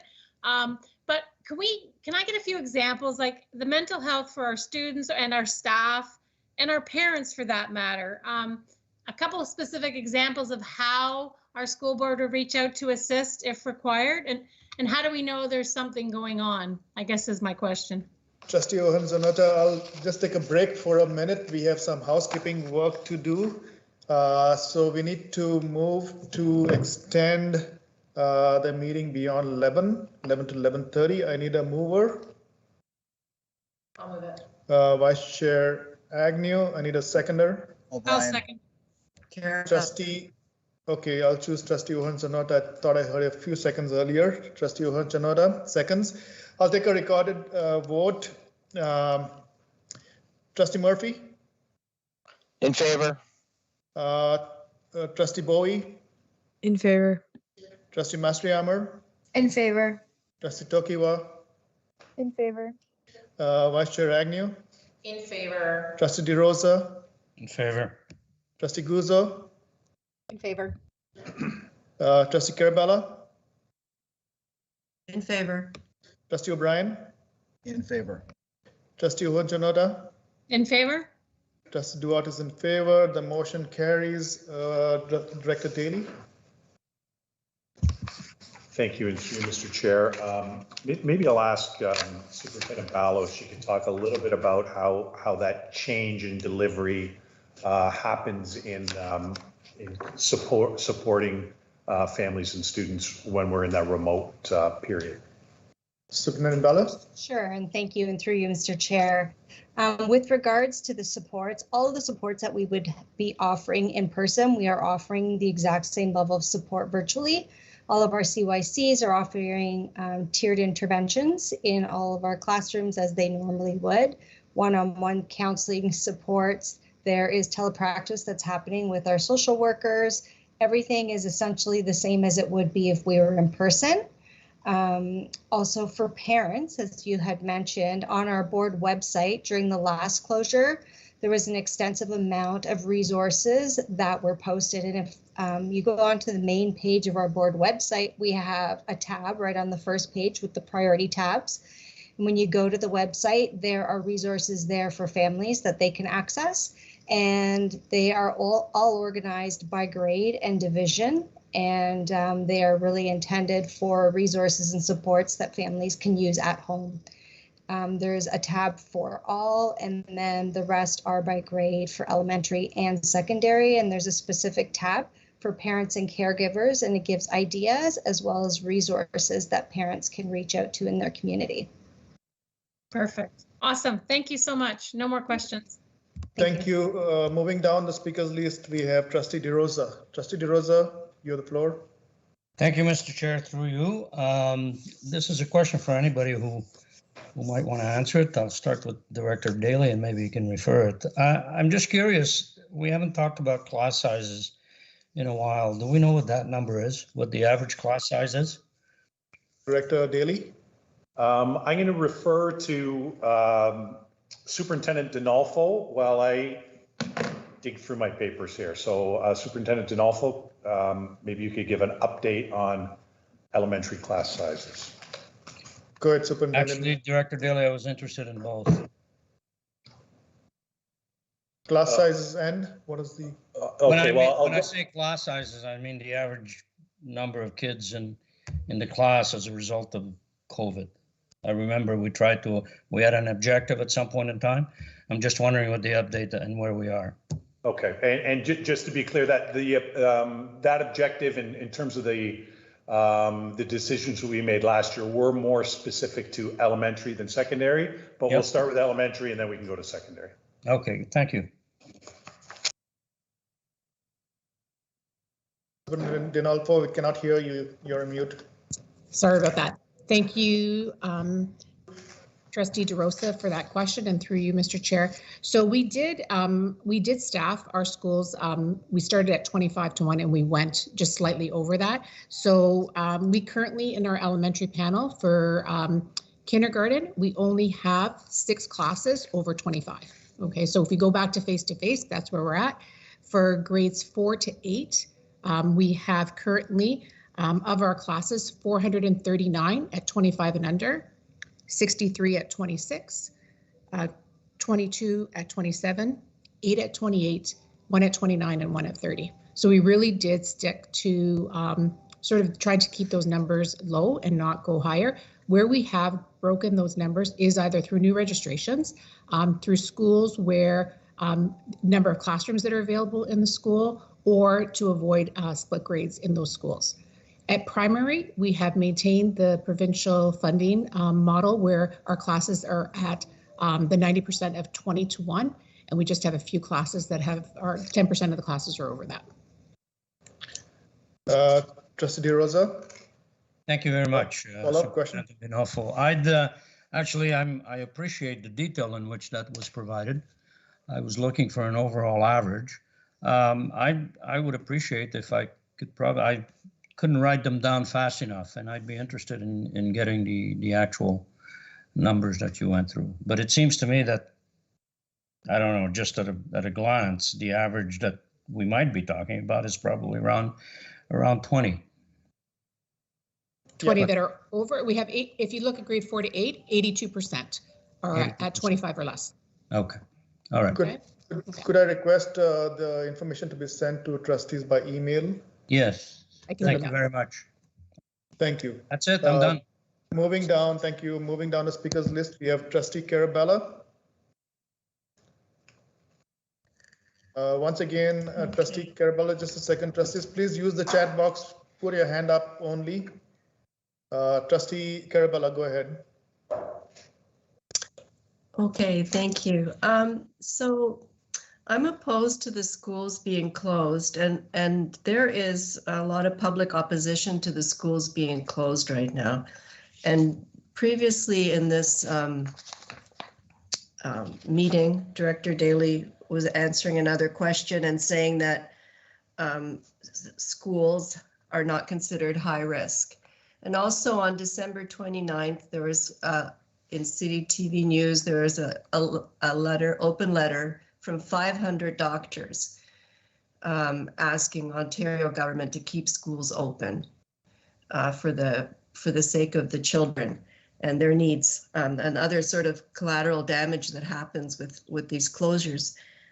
So my question is whether I'd like to get an understanding of our public health. Would they have had to issue an order, a public health section 22 order for us to follow what the ministry is asking, or what legislation was used to have the schools closed? Thank you. I'll ask Director Daly to respond. Director Daly. Thank you, and through Mr. Chair. So the order, or for lack of a better term, to close schools came from the Ministry of Education. It didn't come from our local public health.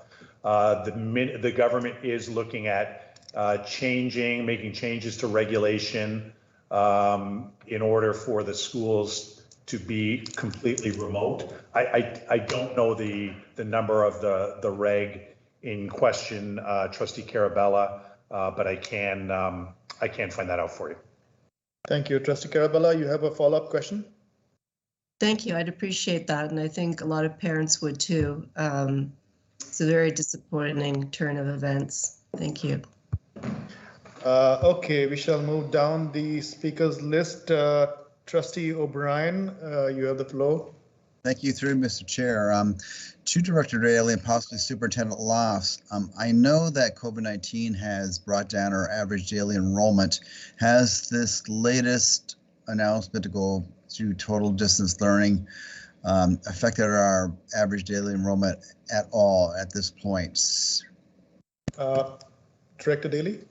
Yeah, it would be too early to make any call on that at this point, Trustee O'Brien. We haven't since Monday had notice from, that I'm aware of, parents taking their kids out of the system. Okay. So I don't think we can kind of make that determination quite yet. Trustee O'Brien, yeah. Go ahead. So just the way that works, they usually do it maybe at the end of the year. They just kind of make a decision then. Is that how that usually works? Yes. Yeah. Okay. Thank you. Thank you. We'll move on to the next speaker, Trustee DeRosa. Trustee DeRosa.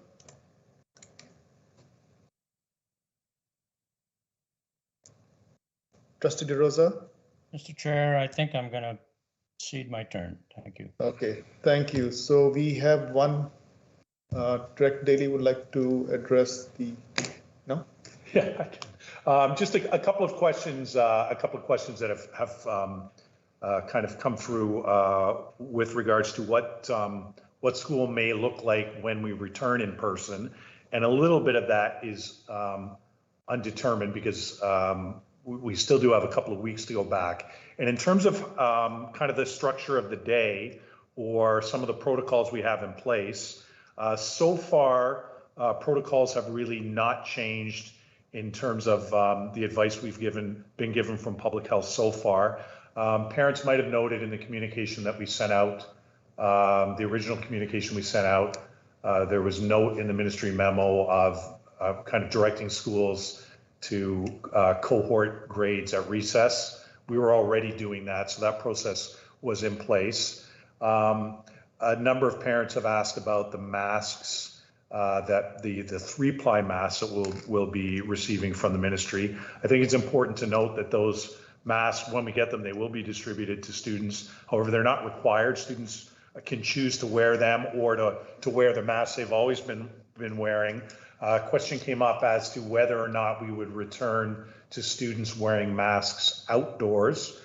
We haven't had that direction from public health. I'm hopeful that we don't. It's one of the one of the times during the day when kids do get a break, and we know that, or at least up until this latest variant, that we were pretty confident that students outside and keeping good physical distancing, it was less of a concern, but we'll have to wait to see what further advice may come either provincially from the Chief Medical Officer of Health or locally from our own public health officials. Seeing no more questions, Director Daly, thank you for your update. Thank you to the staff for the work that they have been doing at such short notice, and thank the parents also for their patience and understanding and confidence in our system. Moving further to the next order of business, construction report, Superintendent Merrick.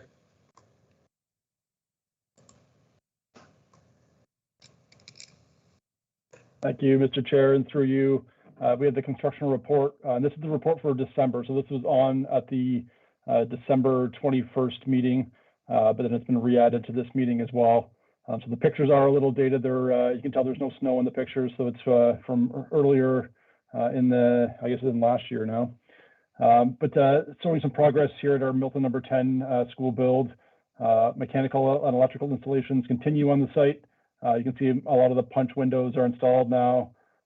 Roof deck is mostly on. We're still waiting on some steel to come in to allow us to finish off the structural steel and the steel decking.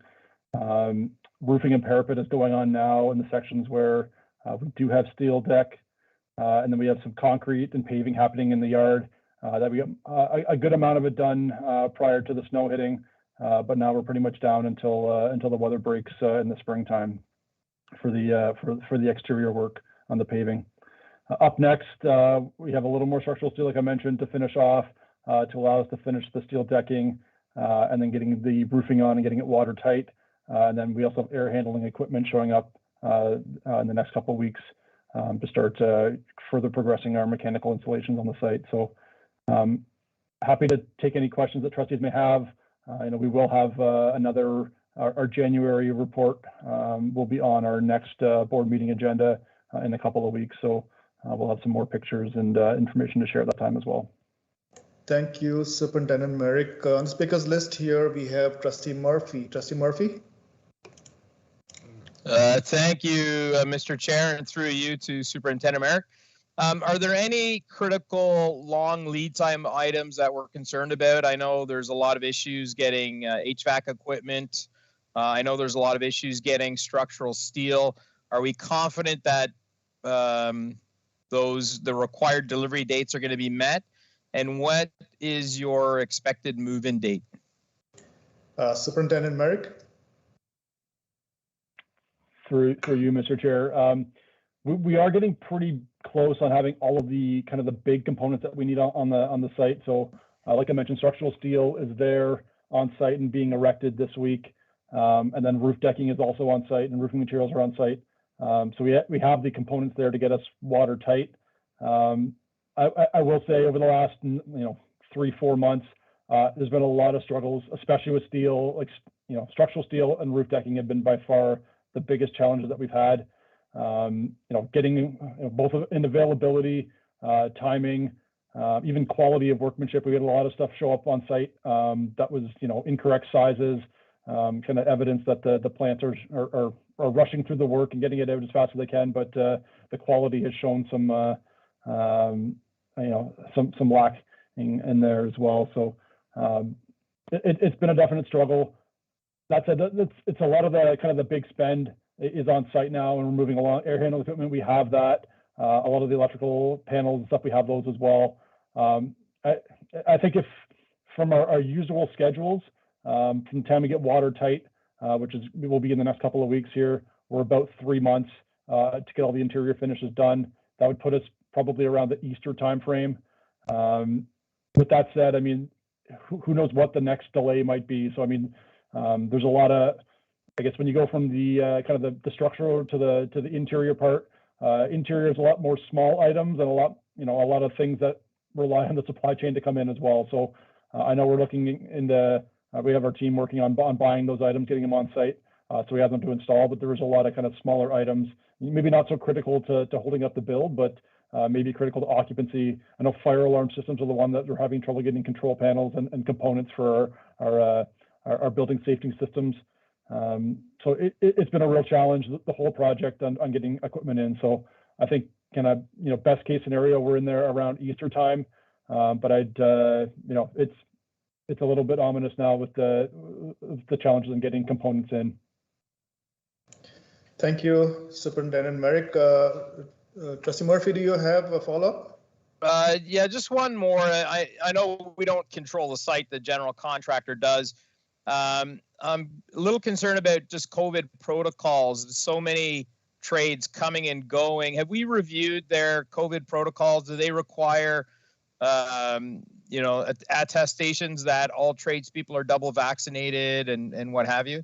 Have you had is that not even in our scope and we're allowed to ask those questions? Superintendent Merrick? It's not something we've had in our bid docs, in our contracts with them. They are required to follow any provincial legislation, obviously. I think where we may get involved with that is if we do take occupancy and we have students and staff in the building.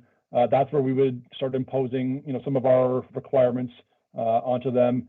I mean, it's not uncommon in pre-pandemic times to have workers in the building. A small number of workers in the building, but as we occupy it, early in the occupancy, finishing off deficiencies or small items in the building. So that's where we have to be careful on making sure that they are putting in the proper precautions if we have students and staff as well as trades in the building at the same time. But I mean, we're a few months away from that still, so it's a good thought, Trustee Murphy, and we'll look into it. But we got some things to get over before we get to that point.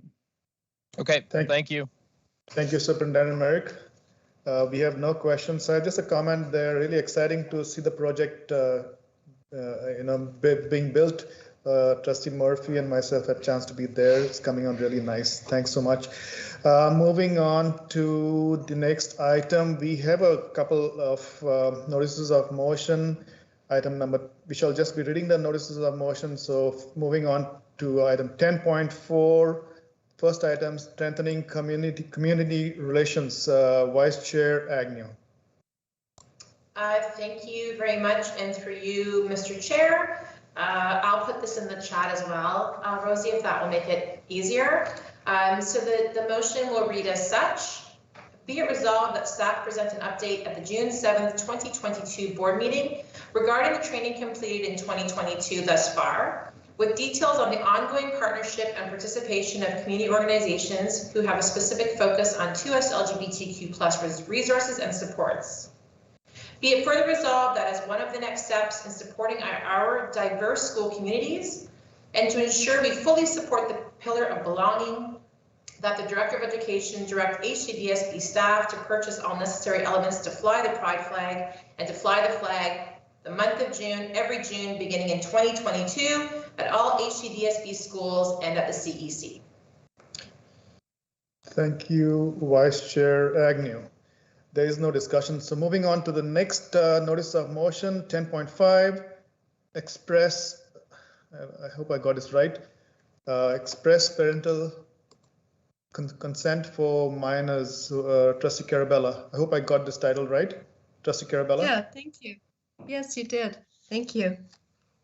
Okay, so whereas the Anti-Racism Act 2017 asks school boards to collect and submit identity data of its students by 2023, and whereas the HCDSB has chosen to implement a voluntary census survey as a tool to collect this identity data, whereas the ministry requires that the census survey for students in JK to grade 8 be sent to parent guardians to complete on behalf of or with their child, whereas the census survey for students in the secondary panel, grade 9 to 12, is being done by implied consent with an opt-out option available to parents and not by express consent of the parents.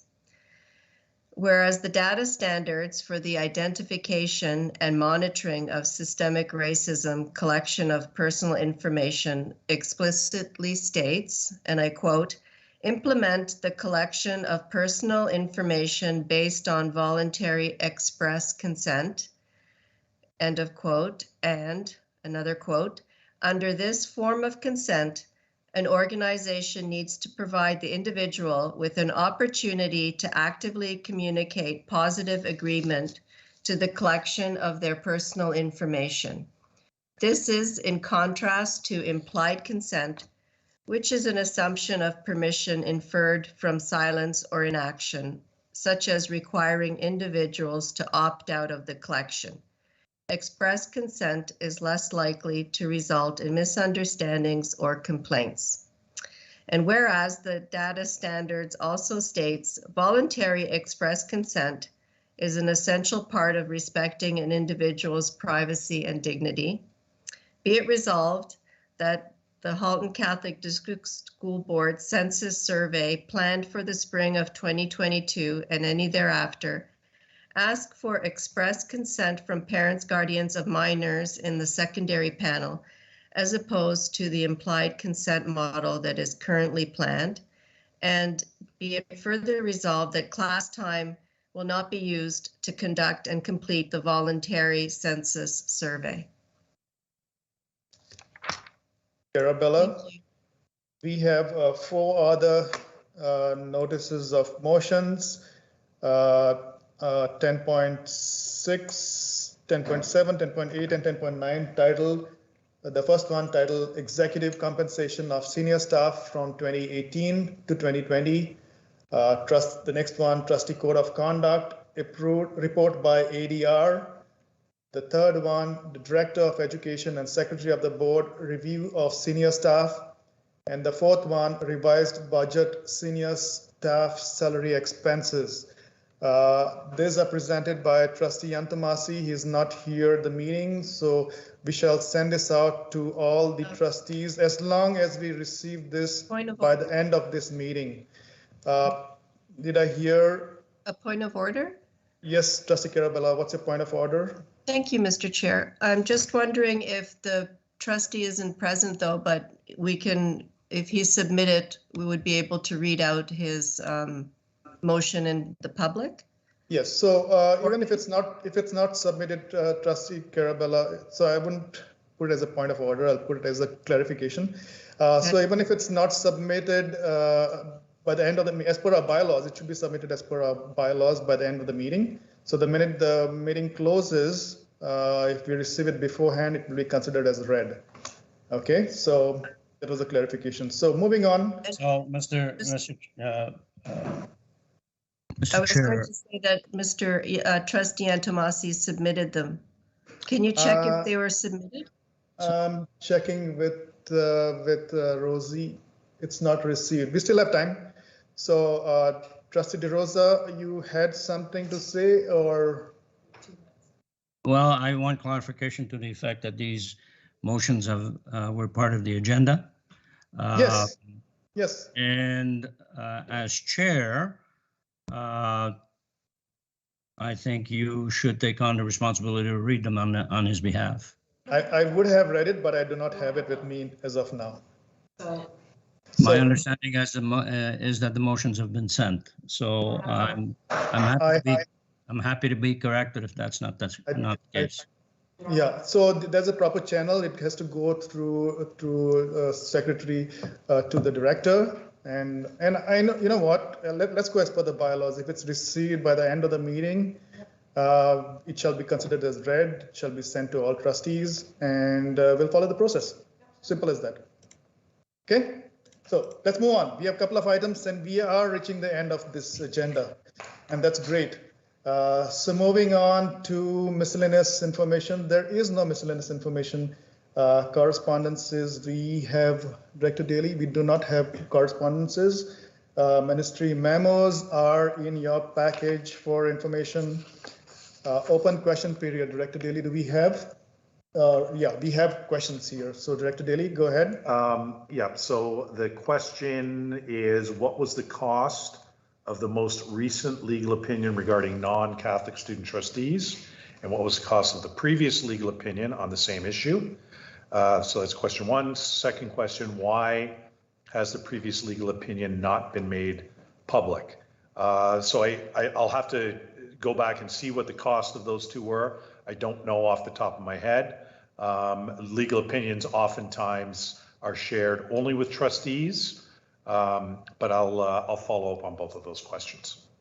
Thank you, Director Daly. We do not have more questions. We do not need to go into camera as the next item. Resolution regarding absentees. We have no absentees this evening. And the final item, adjournment and closing prayer. Trustee Ohan Janota, may I please have a motion to adjourn? I'll move.